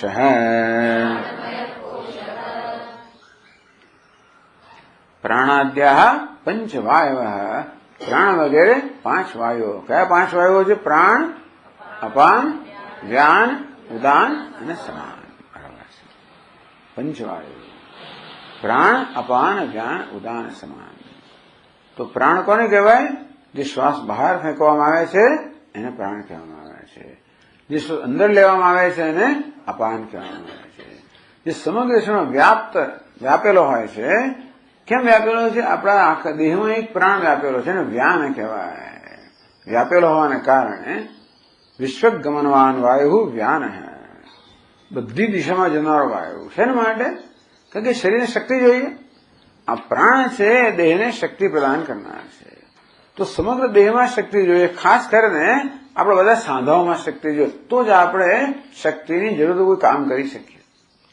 આમાં શક્તિ ના આવે તો ઉઠાતું નથી, પેલું થતું નથી. અહીંયા શક્તિ તો આમ ના થાય, અહીં જતી. બધા સાંધાઓમાં શક્તિ હોય તો જ કામ થાય. તો આ વ્યાન વાયુ છે, સમગ્ર શરીરમાં વ્યાપેલો છે અને બધા સાંધાઓને શક્તિ પ્રદાન કરે છે. એટલે કોઈ શક્તિશાળી કામ કરવું હોય ને, જેમ કે આપણે પણસ ખેંચીને બાણ છોડવું હોય, એમાં ખૂબ શક્તિ લગાવી પડે ને, ત્યારે કયો વાયુ પ્રયોગમાં આવે? વ્યાન વાયુ. એટલે એ વ્યાન વાયુ ક્યારે આવે? પ્રાણ અપાન બંને બંધ થાય ત્યારે વ્યાનનું કામ થાય. આમ કરતા હોય ને તો શ્વાસ જવાનો ના બંને બંધ થઈ જાય, અને ત્યારે વ્યાન વાયુ આવે. શક્તિશાળી કામ કરવું હોય ત્યારે. એટલે આ વ્યાન સર્વ શરીરમાં વ્યાપ્ત છે, બધા સાંધાઓ અને બધાને શક્તિ પ્રદાન કરનાર છે. એટલે વ્યાન ઢીલો પડે તો સાંધા ઢીલા પડવા માંડે ધીમે ધીમે. બધું ભાઈ તો છે થાય ઉંમર પ્રમાણે. પછી બીજો કયો હોય છે? ઉદાન. ઉર્ધ્વગમનવાન વાયુ, જેની કદી ઉર્ધ્વ છે, એટલે જે કે ઉર્ધ્વથી થતું હોય, ઓળકાર આવે ને બીજું થતું હોય, એ ઉદાન વાયુ. ઉપર ફેંકે, અંદરથી ઉપર. સ્વામીજી આ બધું આમ અંદર ખાવ છે ને ઉપર આવે, એટલે પછી જાત જાતનું બોલે હાય તો સરણિયા થયો અને પેલું કઈ બીજું એવું જાત જાતનું થતું હોય છે. અને પેલો વાલ હોય છે ને બધું કામ ના કરતો હોય. અહીંયા આપણું અંદર નળીમાં નીચે એક વાલ હોય, ખાવાનું જાય ને પછી ઉપર ના આવવા દે. એને એન્જિનિયરિંગમાં નોન રિટર્ન વાલ કહે. એન્જિનિયરિંગમાં મેડિકલ લોકો શું કહે છે મને ખબર નહીં, પણ એવો કયો એ વાલ ઢીલો પડી જાય ને પછી પૂરો બંધ કરો ના થાય તો નીચે ઉપર આવવા આવે, આવું થાય. એ લોકો હાય તો સરણિયા થયો એવું. એટલે હવે તો આ તો ઉદાન વાયુ વળી પાછો પ્રવૃત્ત થઈ જાય. એ તો તૈયાર જ હોય છે, પણ પેલો આવવા નથી દેતો એને. એ જરા જ પેલો નોન રિટર્ન બરોબર કામ ના કરે તો ઉદાન વાયુ ઉપર લઈ આવે. એટલે ઓળકાર તો ઠીક છે, અન્ન જ ઉપર આવે, ખાટા ઓળકાર આવે તો અંદરથી બહાર આવે છે. ટૂંકમાં આ બધી ઉપર આ ઉર્ધ્વગમનવાન વાયુ છે, ઉર્ધ્વ ગતિ. અને છેલ્લે એનું મુખ્ય કાર્ય કયું ખબર છે? આ જયારે આ વ્યક્તિનું મૃત્યુ થાય ત્યારે આ બધા ભગવાન કહે છે ને કે ભાઈ મમય વાંસો જીવલોકે જીવભૂત ષષ્ઠાન ઇન્દ્રિયાણી પ્રકૃતિ સ્થાનિક કરશતે. આ બધી ઇન્દ્રિયો એટલે સમક્ષ સૂક્ષ્મ શરીરને આ દેહની માંથી વિદાય લેતી વખતે સમસ્ત સૂક્ષ્મ શરીર ખેંચે, એટલે બહુ જોર પડે છે. બધા વાયુઓ પોતપોતાના સ્થાનમાં હોય, ઇન્દ્રિયો પોતાના સ્થાનમાં હોય, બધું હોય, ખેંચે. એટલે વિચાર કરો કે ઘોડાને આપણે બાંધ્યો હોય પેલા ખીલા સાથે ખેંચો, એ ખીલાને ખેંચવામાં કેટલું કષ્ટ પડે ને. એટલે મરતી વખતે બધા આપણા બધા મર્મસ્થાનમાં થાય, ખેંચાય પ્રાણ. કયો વાયુ? ઉદાન વાયુ. બધું ભેગું કરી લઈ કશું રાખે નહીં. ઉદાન વાયુ જવાબદાર છે, દૂત છે. આપણા સમગ્ર સૂક્ષ્મ શરીરને આ દેહમાંથી લઈ જાય, કર્મ પ્રમાણે પછી જ્યાં જવાનું હોય ત્યાં લઈ જાય. ઉદાન વાયુ. છેલ્લો છે સમાન વાયુ. બધું સરખું કરી આપે. દાળ ભાત શાક રોટલી દૂધપાક લાડુ બધું સરખું થઈ જાય. ક્યાં આગળ? આપણી હોજરીની અંદર સરખું કરી આપે. એટલે સમાન. એ સિવાય એમને ફેરવે તો બધા મજા. લાડુ તરીકે ના ફેરવાય. પહેલા સરખું થાય પછી એ રસ બને અને પછી શરીરમાં એટલે જે અન્નને સમાન બનાવે અને રસમાં પરિવર્તન કરે અને સમગ્ર શરીરની અંદર જે એને ફેલાવે એને કહેવાય સમાન વાયુ. એટલે આ લોકો એમ કે સ્વામીજી ઘી ખાવું જોઈએ શેના માટે? તો કે જો તો સાંધામાં તમને લુબ્રિકેશન મળે. હું પેલા ઘી આ સાંધામાં જવાનું છે. આપણે સમજાવનાર લોકો બોલનાર શું કહેવાય ને, કહેતા ભાઈ અને સુનતા ભાઈ. એ પેલો મને પેલા કે ભાઈ ઘી ખાવું જોઈએ. જો એટલા રોટલી વધારે ગયેલો, પેલા વધારે લો, ફલાણા લો, આ સુરણ લો, પેલા લો. આ ઘી અંદર જાય તો તમારા સાંધામાં લુબ્રિકેશન થાય. વાત તો બરાબર છે. હું કે ઘી ત્યાં સાંધામાં જાય કેવી રીતે? ઘી તો મારા પેટમાં જાય, એનું લોહીમાં રૂપાંતર થાય, પછી લોહી ત્યાં જાય. ઘી ક્યાં જવાનું છે? જો ઘીનું ઘી રહે તો બહુ તકલીફ થઈ જાય. સાચી. જો ઘી આપણા લોહીમાં ફરવા માંડે એટલે ખરેખર સાંધામાં લુબ્રિકેશન ક્યારે થાય? એ ઘીનું ઘી રહેતો હોય ને પછી ફરે તો પછી અહીંયા બધી ચોટી ઠરી જાય. એ ઘી તો થઈ જાય. આપણી બધી નાની નાની એકદમ નસો બહુ પહેલા મોટી હોય, આપણે નાની પછી નાની થાય. એ તો બ્લોક જ થઈ જાય. બધું થઈ જાય કે ના થઈ જાય? એવું ખરું થઈ જાય કે નહીં?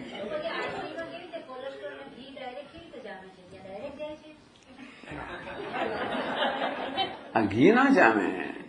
ઘીમાંથી રૂપાંતર થયેલા જે ઘટકો છે એ જામે. ટૂંકમાં આપણા શરીરમાં જયારે પાચન ક્રિયા થાય ત્યારે જે કે આપણે ખાધું હોય એનું તેમાં રૂપાંતર થાય.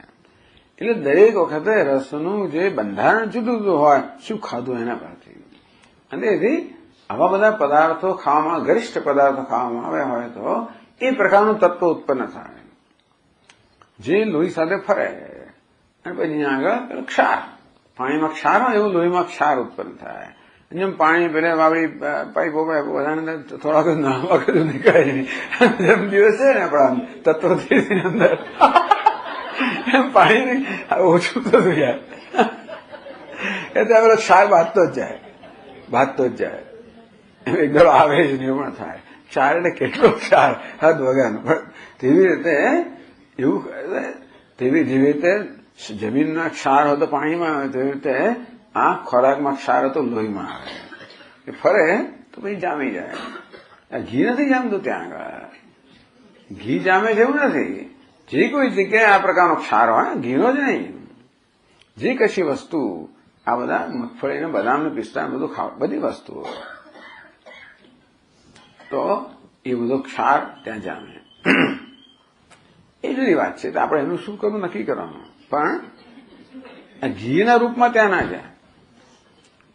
એ જાય એનો તો પેટ કામ એ નીચે જ ઉપર ના જાય. જો પેટમાં કે ના, એ તો સારી વ્યવસ્થા છે. પેટ કામ ના કરે તો શરીર અંદર ના જાય. એ બહુ સરસ વ્યવસ્થા છે ને. ભગવાનની વાત છે ભાઈ. આપણે કર્યું તો બધું ચાલે વાત છે. આપણે એન્જિનિયર ડિઝાઇન કરે બધે ફરવા માંડે. આ તો ભગવાનની ડિઝાઇન છે ખરેખર. તમને ખબર છે પાઇપમાં શું શું ફરતું હોય છે? આપણે ડિઝાઇન કરેલી પાઇપમાં. પણ ભગવાનની ડિઝાઇનમાં એવું નથી થતું. એ તો ભગવાનની ડિઝાઇન આપણે બધું અબ્યુઝ કર્યા જ કરીએ તો ભગવાને શું કરે વિચારો. પણ આ સમાન વાળો સમાન કરનારો છે. પછી ત્યાં આગળ ઘઉં ના રહે, સમાન રસ થઈ જાય. બધી વસ્તુને સમાન કરનાર છે. અને પછી દેહમાં સર્વત્ર એ પહોંચાડનાર છે. એ વાયુને સમાન વાયુ કહે. પ્રાણ અપાન વ્યાન ઉદાન સમાન.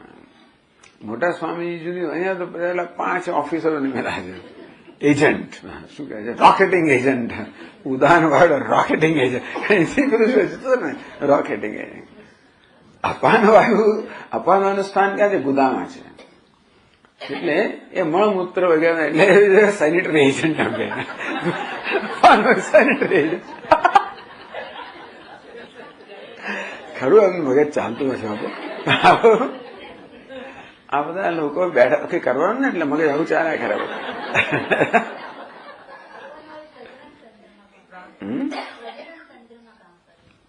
અપાન વાય અને નીચે જે થતું હોય બધું ટૂંકમાં નીચેની ગતિ છે ને, એટલે ઉર્ધ્વગમનવાન વાયુ, અધોગમનવાન વાયુ, પ્રાગગમનવાન વાયુ, વિશ્વગમનવાન. પ્રાગગમન વાયુ પ્રાણ, અધોગમન વાયુ અપાન, વિશ્વગમન વાયુ વ્યાન. તેવી રીતે ઉર્ધ્વગમન વાયુ ઉદાન. તો જે કઈ નીચેની ગતિ છે એ બધું અપાનને આભારી છે કહેવાય. એટલે એમના કહેવા પ્રમાણે પ્રજનન જે થાય છે, બાળક જન્મ, એ બધી વસ્તુ ઉદાન વાયુ થતી હશે, અપાન વાયુ થતી હશે. એટલે વાયુના સ્થાન કહેવામાં આવ્યા છે. પ્રાણનું સ્થાન ક્યાં છે? તો કે આપણે અહીંયા આગળ આપણા નાક અને આંખોની વચ્ચેનું સ્થાન છે અંદર, એ પ્રાણનું સ્થાન છે. ક્યારેક પ્રાણનું સ્થાન હૃદય પણ કહેવામાં આવ્યું છે. અપાનનું સ્થાન ક્યાં છે? ત્યાં ગુદા પાસે. ત્યાં કામ કરવાનું મુખ્યત્વે, એટલે ત્યાં છે. પેલા અહીં કામ કરવાનું શ્વાસ વગેરે, એટલે અહીં છે. સમાન વાયુનું સ્થાન ક્યાં છે? નાભીમાં, સમાન વચ્ચે છે. ઉદાન વાયુનું સ્થાન છે કંઠમાં, અને વ્યાનનું સ્થાન છે સમગ્ર દેહની અંદર. આ પ્રકારે જેવી રીતે વ્યષ્ટિમાં 5 પ્રાણ છે, સમષ્ટિમાં 5 પ્રાણ છે. ભાઈ ભગવાનને 5 કોષ, ભગવાનના 3, ભગવાનની 3 વસ્તુ બધા લગાવી દીધી. જેવી વ્યષ્ટિ તેવું સમષ્ટિમાં. આપણે જાગીએ એમ ભગવાન પણ જાગે. આપણે જાગીએ શું કહેવાય? વિશ્વ. ભગવાન શું કહેવાય? વિરાટ. આપણે સ્વપ્ન આપણે શું કહેવાય? તૈજસ. ભગવાન સ્વપ્ન હિરણ્ય ગર્ભ. આપણે સુષુપ્ત શું કહેવાય? પ્રાજ્ઞા, એ કહેવાય ઈશ્વર. આપણા જેમ આપણા 5 કોષ, અમારે 5 કોષ. એ જે કઈ બરોબર ગોઠવાયું નથી, પણ 3 શરીરો ગોઠવાયેલા છે. એ મારે વિચાર કરવો પડે. 5 કોષ માટે વિચાર કરીને કહેવું પડે. પણ આપણી 3 જાગ્રત, સ્વપ્ન, સુષુપ્તિ. એમ ભગવાનને પણ જાગ્રત, સ્વપ્ન, સુષુપ્તિ. વિરાટ, હિરણ્ય ગર્ભ, ઈશ્વર. તો જેવું તેવી રીતે અહીંયા આપણા 5 પ્રાણ, ભગવાનના 5 પ્રાણ છે. તો ભગવાનનો પ્રાણવાયુ એટલે કોણ? તો કે સૂર્ય. અપાન વાયુ એટલે કે પૃથ્વી. સમાન વાયુ એટલે કે અંતરિક્ષ. ઉદાન વાયુ એટલે કે અગ્નિ કે તેજ. અને વ્યાન વાયુ એટલે આ બ્રહ્માંડની બહાર જે ભ્રમણશીલ વાયુ છે, એ વ્યાન વાયુ. એટલે ભગવાનનું પ્રાણવાયુનું સ્થાન કયું? સૂર્ય. સૌથી ઊંચો છે ને. અહીંયા આગળ આપણે આંખો છે ને, ત્યાં આગળ છે ને, એટલે ભગવાનની આંખો છે ત્યાં પ્રાણવાયુ. હવે પૃથ્વી નીચે, આપણું ગુદા નીચેનું સ્થાન, નીચેનું પૃથ્વી, ત્યાં અપાન વાયુ. અને સમાન વાયુ ક્યાં છે? આ પ્રાણ અપાની વચ્ચે છે. તો તેવી રીતે સૂર્ય અને પૃથ્વીની વચ્ચે કયું? અંતરિક્ષ. એ કયું છે? સમાન વાયુ. ઉદાન વાયુ એ કયો છે? આ દેહમાં ગરમી પહોંચાડનારો છે. એ જે તેજ તત્વ છે, અગ્નિ તત્વ છે, એ સમષ્ટિ ઉદાન વાયુ. અને વ્યાન જે સમગ્ર શરીરમાં ફરતો હોય છે ને, તો બ્રહ્માંડની જે આસપાસ ફરનારો છે, એવી કલ્પના કરનાર એવું એ વ્યાન વાયુ. આ પ્રકારે 5 વાયુઓ છે, વ્યષ્ટિ અને સમષ્ટિમાં. એ દરેકના આ પ્રકારના કર્મ છે. આ કોષ ક્યારે કહેવાય? એમાં અહમભાવ ને કહેવાય. એમાં કોઈ અહમભાવ તો આપણે કરતો નથી કે હું પ્રાણ છું, અપાન છું, કે ના, કે પણ આ પ્રાણ અપાન દરેકના ધર્મ છે. ભૂખ લાગવી, તરસ લાગવી, હોડકાર આવવો, બગાસું આવવું, આંસુ આવવા, માથું દુખવું, આ બધા શું? વાયુના ધર્મ છે. અંતેથી એમાં અહમભાવને કારણે જયારે હું મારા વિશે લોકોને ખ્યાલ છે, ભૂખ લાગવી, એ પ્રાણનો ધર્મ છે. હું ભૂખ્યો છું, તરસ્યો છું વગેરે. તો આ પ્રકારના ખ્યાલ જે આપણામાં જન્મે છે, એને પ્રાણમય કોષ કહેવાય. એટલે પ્રાણ સાથેના તાદાત્મ્યમાંથી જન્મના જે ખ્યાલ છે, એ આપણને હું બ્રહ્મ છું એ જ્ઞાનને વંચિત રાખે છે. માટે એ ખ્યાલો જે પ્રાણ સાથેના તાદાત્મ્ય જન્મનારા છે, એને પ્રાણમય કોષ કહેવામાં આવે. આ આત્મા નથી તો બહુ સ્પષ્ટ છે, આ સ્થૂળ દેહ તો આત્મા નથી, તો આ વિચાર કર્યા આ પ્રાણ પણ આત્મા નથી. આ પ્રાણ શું છે? વાયુનો જ વિકાર છે. આ બહારનો વાયુ છે ને એ આપણે લઈએ છીએ અંદર, એ જ આ 5 રૂપમાં, આ 5 વિકારમાં હોય છે. અને એટલે આ તો જળ છે વાયુ. એમાં કહ્યું ને આપણે સર્વ વેદાંત સિદ્ધાંત સાર સંગ્રહની અંદર કે આ પ્રાણ તો આત્મા હોય જ ના શકે. કેમ હોઈ શકે? આખો દાડો સીધો કોઈ દિવસ સ્થિર રહેતો જ નથી, ચંચળ, ઉપર નીચે સતત ગતિમાન છે. આત્મા કયો નિશ્ચલ છે, આ વાયુ કયો ચંચલ છે. આત્મા ચેતન છે, વાયુ કયો હોય છે જળ છે.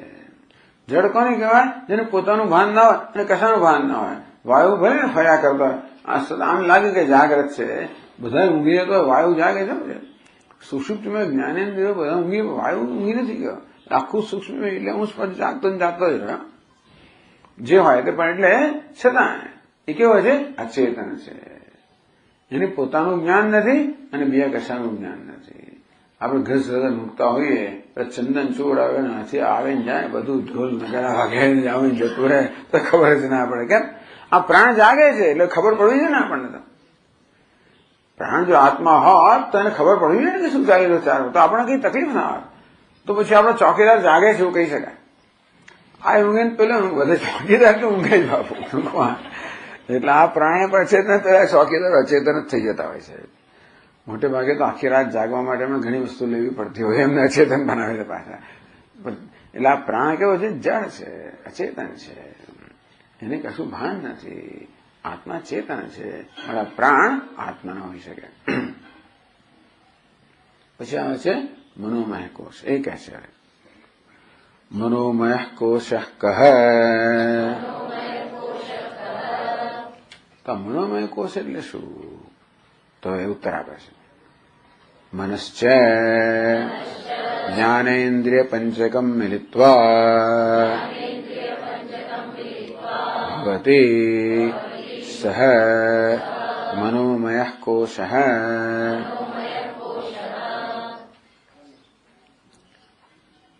मनश्च ज्ञानेन्द्रिय पंचकम च मिलित्वा यह भवति सह मनोमय कोश. तो मन અને 5 જ્ઞાનેન્દ્રિયો એ મળીને મનોમય કોષ થયો. ટૂંકમાં મનોમય એટલે મનનો વિકાર. મન એટલે ભિન્ન ભિન્ન પ્રકારની વૃત્તિઓ, અમુક પ્રકારની વૃત્તિને મન કહેવામાં આવે. પણ અંતઃકરણ છે એ વૃત્તિઓના રૂપમાં છે, વિચારના રૂપમાં છે. આગળ આપણે જોઈશું અંતઃકરણ, બાહ્યકરણ અને અંતઃકરણ. આ 5 જ્ઞાનેન્દ્રિયો, 5 કર્મેન્દ્રિયો બાહ્યકરણ છે, બહારના સાધનો છે. આપણું મન જે છે એ અંતઃકરણ છે, અંદરનું સાધન છે. એ અંતઃકરણ એટલે જાત જાતના પ્રકારની વૃત્તિઓ કે વિચારો, એ બધી વૃત્તિઓને 4 વિભાગમાં વહેંચી નાખવામાં આવી. મનઃ, બુદ્ધિ, ચિત્તમ, અહંકાર. એ વ્યાખ્યા પછી કરવામાં આવશે. મન એટલે શું? સંકલ્પ વિકલ્પાત્મિકા અંતઃકરણ વૃત્તિ મન. તો કે વૃત્તિ એટલે કે અવસ્થા. આપણા મનની આપણું મન જયારે સંકલ્પ કરતું હોય તો મનની એ અવસ્થાને, અંતઃની અવસ્થાને મનસ કહેવામાં આવે. નિશ્ચયાત્મિકા અંતઃકરણ વૃત્તિ બુદ્ધિ. આપણું જ અંતઃકરણ કે મન એ નિશ્ચય કરવાની અવસ્થામાં હોય એ અવસ્થાને બુદ્ધિ કહેવાય. ટૂંકમાં મનની 4 અવસ્થાઓ કહેવામાં આવી. એ અવસ્થાના નામ આપવામાં આવ્યા. મન કયા પ્રકારના મૂળમાં છે? સંકલ્પ વિકલ્પ, આ કરો, ના ના, પેલું કરાવે, ના ના, એ નહીં. આમથી તેમ ઝોલા ખાતું હોય, એક નિર્ણય પર આવે કે આ કરું, પાછો બદલાય, એ ઉલટું જ પાછું, ના ના, પેલું કરવા જેવું છે, ના ના, આ કરવા જેવું છે. આમ મન હવે તે કોઈ નિર્ણય કર્યા વગર તો નિર્ણયોમાં ઝોલા ખાતું હોય. એક નિર્ણય કરે પાછું બદલે, સંકલ્પ પાછો વિકલ્પ. આ પ્રકારની મનની સ્થિતિ અવઢવ થતું હોય. આ સ્થિતિ ક્યારે જન્મે છે? કોઈ પણ નિર્ણય લેતા પહેલા. અથવા એવી એક વ્યાખ્યા મનની કરવામાં આવે, પતી ગયું. પણ મન એટલે એવું નથી, એથી ઘણું વધારે છે. આપણે એમ કહીએ કે બધી લાગણીઓ ક્યાં છે? મનમાં છે. બધા આવેગો ક્યાં છે? મનમાં છે. એટલે રાગ, દ્વેષ વગેરે બધા આવેગોનું સ્થાન ક્યાં છે? મનમાં. મન કેવી વૃત્તિ છે? આપણે એને કહીએ કે આવેગાત્મક વૃત્તિ. આવેગથી કામ કરનારું જે છે એ મન છે. ટેવ, વાસના ક્યાં છે? બધી મનમાં. એટલે વિવેક ચૂડામણીમાં મનોમય કોષની ચર્ચા કરી ત્યારે કહ્યું કે આ દેહમાં અહંભાવ કરનાર મન છે. મનનો સ્વભાવ જ છે કે દેહમાં અહંભાવ કરવો છે. આ ટેવ છે ને એ પ્રકારની વૃત્તિને મનસ કહેવામાં આવે. એટલે આવેગાત્મક કહો, લાગણીશીલ કહો, સંકલ્પ વિકલ્પ કરનારું કહો, એટલી બધી વૃત્તિઓ છે. અને 4 ભાગ તો કર્યા, પણ પછી કોઈ બહુ વધારે ભાગ કરવા ના પડે એટલા માટે પછી આ બધાને આપણે આમાં સમાવેશ કરી દઈએ. પણ એટલે આ તો વ્યાખ્યા કરી દીધી. કોઈ કે કયું જૂના જમાના હોય એ ચાલુ જ રહે, પછી બદલાતું નથી હોતું ઘણી વાર. એટલે ઘણી વાર લગ્નની અંદર જાતની બધી રીત રિવાજો હોય છે ને, એક જગ્યાએ એવી રીત હશે કે ભાઈ અમુક જાતનું બિલાડી જોઈને આગળ વધવાનું એમ છે, ખબર નથી ચાલતું હોય. ખબર હોય કે 150 વર્ષ પહેલા બનેલું બિલાડી આવેલી કે કંઈક થયું બધું જોયું, બસ પછી એની એક પ્રકારની પદ્ધતિ ચાલુ છે, કોઈ પૂછે જ નહીં. એવું છે આ બધું. એમ ભૂતકાળ વ્યાખ્યા આપીને ચાલુ જ રહે. પછી સંકલ્પ વિકલ્પાત્મિકા અંતઃકરણ વૃત્તિ મનાય. એ સિવાય બીજી ઘણી બધી વૃત્તિઓ છે. કારણ કે એકલી જેટલી લો ને નિર્ણય નિશ્ચય, આ નિશ્ચય અને સંકલ્પ વિકલ્પ સિવાય બધું બહુ વસ્તુ મન કરતી હોય છે. અને લાગણી પણ હોય છે, આવેગો પણ હોય છે, વાસનાઓ પણ હોય છે. એને જ ક્યાં લઈ જવી? એટલે આ બધી વૃત્તિઓ જે છે ને આપણે મનસ લઈ જઈએ. મનોમય કહો એટલે લાગણીશીલ વ્યક્તિત્વ, આવેગાત્મક વ્યક્તિત્વ, લાગણીશીલ વ્યક્તિત્વ. આપણી લાગણીઓ જ્યાં છે, આવેગો જ્યાં છે, વાસનાઓ જ્યાં છે, વિચાર કર્યા વગર કરવાની જ્યાં આવેગ છે, આ પ્રકારનું વ્યક્તિત્વને કહેવાય મન. અને એમાં અહંભાવ ધરાવનારને એના વિકારને મનોમય કહેવામાં આવ્યો. એમાં અહંભાવ ધરાવે ત્યારે મનોમય કોષ બને. ટૂંકમાં મનની વૃત્તિમાં અહંભાવ કરવાને કારણે મારામાં જે પ્રકારની ગ્રંથિઓ જન્મે છે કે જે ખ્યાલ જન્મે છે ને મનોમય કોષ કહેવાય. એટલે મુખ્ય સુખી દુઃખી એમ ટૂંકમાં મનની 2 વૃત્તિઓ કહી. પેલું ભૂખ અને તરસ પ્રાણ, અને મનમાં કેવું છે સુખ દુઃખ વગેરે. કામ, સંકલ્પ, વિચિકિત્સા, શ્રદ્ધા, અશ્રદ્ધા વગેરે વગેરે આખું કંઈક મળી યાદી આપવામાં આવી. આ બધી વૃત્તિઓ મન એવ, આ બધી મન છે, મનસ છે. તો હવે આ મનનું મુખ્ય કાર્ય કયું છે ખબર છે? જ્ઞાનેન્દ્રિયો જે બધી માહિતી લાવે એ બધી માહિતીને એ માહિતીનો સમન્વય કરવો. એ પછી મનની ચર્ચામાં આપણે કરીશું. પરંતુ મન દરેક જ્ઞાનેન્દ્રિય સાથે રહેલું છે. એટલે આપણે નક્કી કરીએ કે આ ગુલાબ છે, એ પહેલા આવું ગુલાબ આજકાલ જોઈએ એટલે તરત માની ના લેવાય કે આ બાજુ સાચું છે ખોટે. જરાક સૂંઘવું પડે તોય ના માને, તો અત્તર લગાવેલું એટલે પછી આપણે અડકવું પડે. અત્યારે આ સાચું છે ખાતરી કરવા પછી કેટલી તકલીફ. એટલે જોવું પડે, પછી અડકવું પડે, સૂંઘવું પડે. અને તોય નહીં, એ લોકો તો આ બધી પાંખડીઓ એટલી બધી કોમળ બનાવે કે આપણે ખરેખર ભૂલ થઈ જઈએ છીએ કે આ સાચું છે. એટલે પછી તોડવી પડે. ના તોડે તો ખબર પડે કે કઈ ગડબડ છે. કદાચ તૂટીએ જાય તો પછી ચાખવી પડે, તો ખબર પડી જ જાય. એટલે આ બધી ઇન્દ્રિયો, આંખો, એક કાન આમાં નથી આવતા, બાકી આંખો છે, સ્પર્શેન્દ્રિય છે, ચક્ષુરેન્દ્રિય છે, રસનેન્દ્રિય છે, ઘ્રાણેન્દ્રિય, આ બધાનો ઉપયોગ કરે ત્યારે આપણે નિર્ણય પર આવીએ કે આ ગુલાબ છે. આંખો નથી કીધું આ ગુલાબ છે. આંખો શું કે આ ગુલાબી રંગ છે, એટલું જ કે જે રંગ હોય તે. આ સ્પર્શેન્દ્રિય કે ગુલાબ છે તો શું કે આ સુવાળો સ્પર્શ છે. ના કેમ ને કે ગુલાબ છે, અમુક પ્રકારની સુગંધ છે. જીભ પણ ના કે ગુલાબ છે, અમુક પ્રકારનો સ્વાદ છે. આ ગુલાબ છે કહેનારું કોણ છે? મન છે. એટલે આ બધી માહિતી ભેગીને પછી એ બધાને એક સાથે મૂકીને એનો સમન્વય કરીને નિર્ણય પર આવે કે આ બધા પ્રકારના ગુણ ધરાવનાર પદાર્થ. પછી ભૂતકાળની સ્મૃતિ હોય એ પછી ઓળખાણ થાય, સ્મૃતિ પણ આવે. કોઈ દાડો ગુલાબ જોયું જ ના હોય તો આપણે શું કહીએ કે આ શું છે? ફૂલ છે તો કહીએ છેડકાય નહીં. એવું કશું કહે શું છે ખબર ના તો આપણે નામ ના આપી શકીએ, ઓળખી ના શકીએ.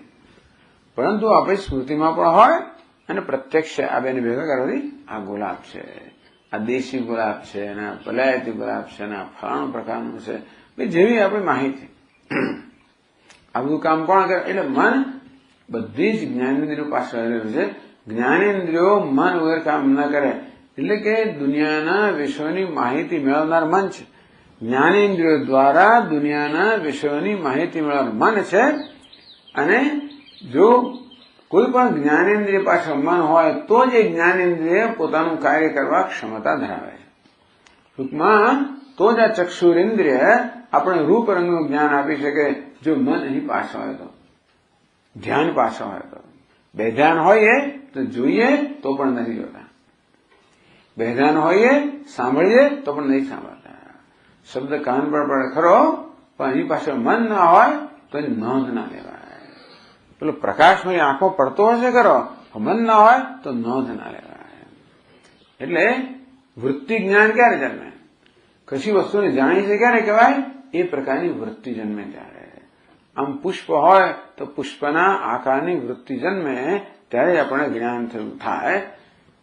ફૂલ સામે હોય અને ઘણી વાર તમે જોજો લોકો આમ કામ કરતા કરતા આમ એ થઈ જતા હોય છે, આમ બસ ક્યાંક ખોવાઈ જતા હોય છે. બધાને આપણે બધાને એવું થતું હશે, પણ અટકી પડે. હવે કામ કરતા કરતા ખોવાયેલા હોય. તો મન જયારે પાછળ ના હોય ત્યારે એની નોંધ ના લો કે શું થયું, મીઠું નાખ્યું કે ના નાખ્યું, આ કર્યું કે ના કર્યું. કારણ કે મીઠું નાખતી વખતે મન ત્યાં ના હોય, બીજે ક્યાંક હોય. એટલે મીઠું નાખ્યું એ ક્રિયાની નોંધ ન લેવાય હોય એટલે પછી થાય કે હવે શું કરવું. આમ તો તરત મૂકી દે મોં, ના આ તો ભાઈ નૈવેદ્યનું છે, આ તો સ્વામીજીને આપવાનું છે વગેરે વગેરે. એવું કશું આવું એવું જેને આપણે એવું રાખતા હોઈએ તો કઈ ચિંતા કરતા હોઈએ તો કે નથી આ તો નૈવેદ્ય છે મારે ચખાય નહીં, એવી ચિંતા ન કરતા વાંધો નથી. પણ એટલે આજે સ્વામી યાર તમે ચાખ્યું જ નથી એવું કે આપણને. એટલે હું રોજ રોજ ચાખતા જ આજે ચાખ્યું નથી. આમાં કહેવા દે એકને બદલે બીજું કહેવાય જાય ખબર નથી પડતી આપણને. રોજ ચાખવું જોઈએ ને આજે ચાખ્યું નથી. તો આજનું પ્રવચન શું સરસ સ્વામી, રોજ શું કહે છે કે બાળપણ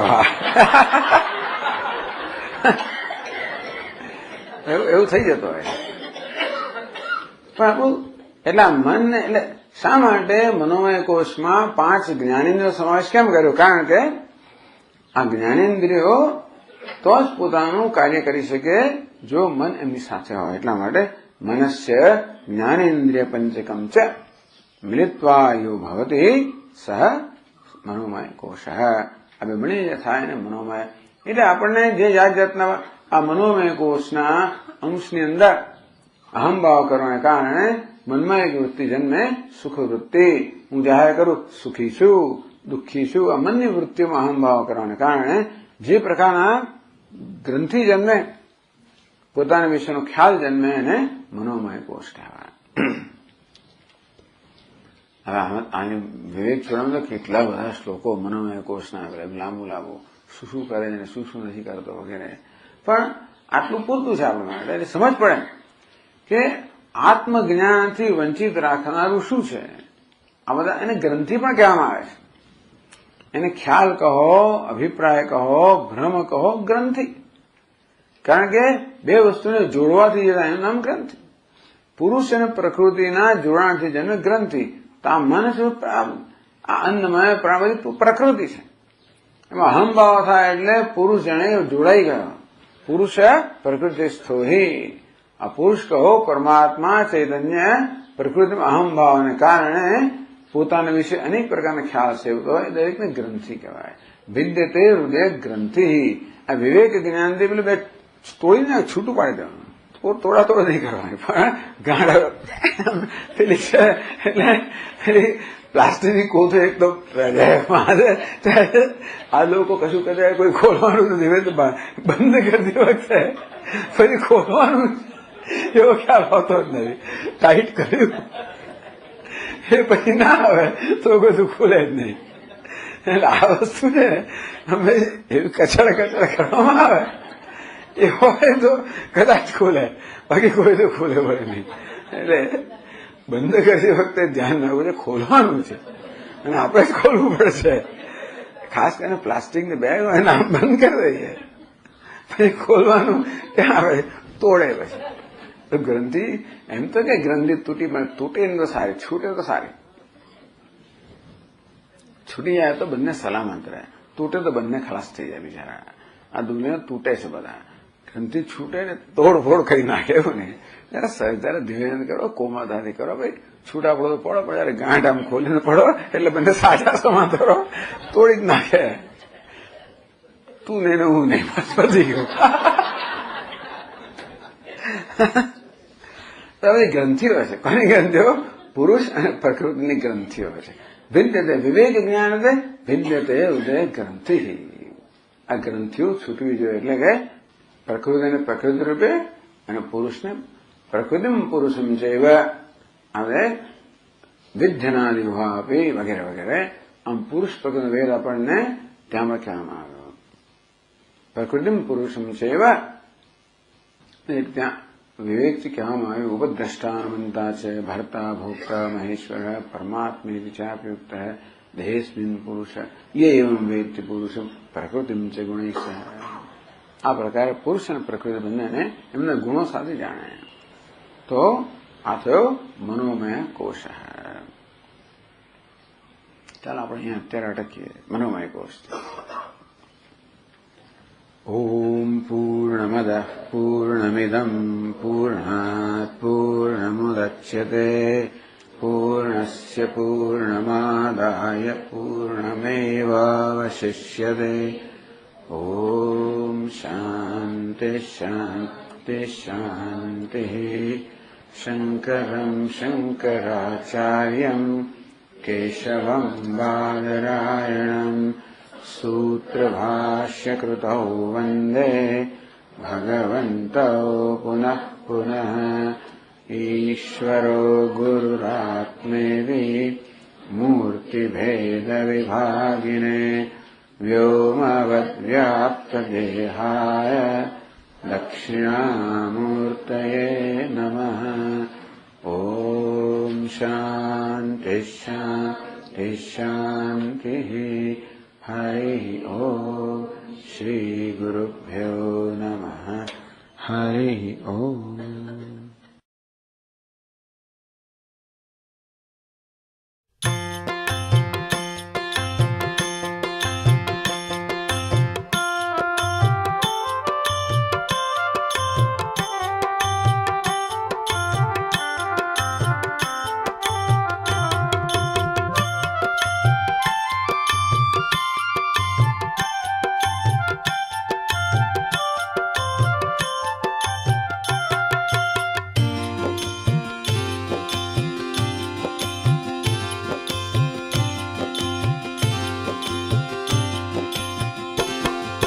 शंकरा सदाशिवा चंद्रशेखरा.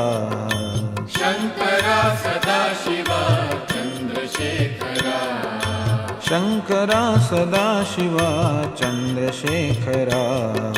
शंकरा सदाशिवा चंद्रशेखरा. चंद्रशेखरा गौरी शंकरा. चंद्रशेखरा चंद्रशेखरा गौरी शंकरा. चंद्रशेखरा गौरी शंकरा. शंकरा सदाशिवा चंद्रशेखरा. शंकरा सदाशिवा चंद्रशेखरा. चंद्रशेखरा गौरी शंकरा.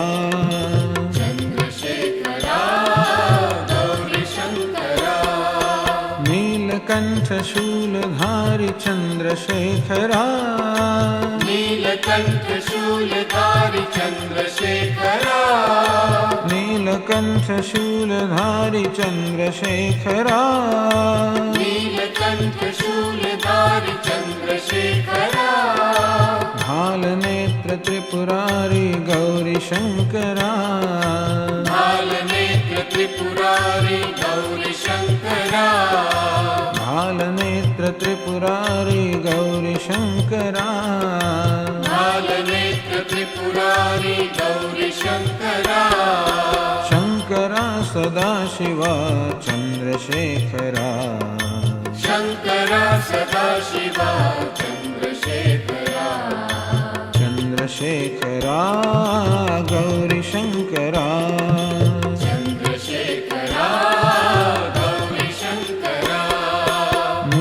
नीलकण्ठ शूलधारि चन्द्रशेखरा नीलकण्ठ शूलधारि चन्द्रशेखरा भालनेत्र त्रिपुरारि गौरीशङ्करा भालनेत्र त्रिपुरारि गौरीशङ्करा शङ्करा सदाशिवा चन्द्रशेखरा शङ्करा सदाशिवा चन्द्रशेखरा चन्द्रशेखरा गौरीशङ्करा चन्द्रशेखरा गौरीशङ्करा चन्द्रशेखरा गौरीशङ्करा चन्द्रशेखरा गौरीशङ्करा चन्द्रशेखरा गौरीशङ्करा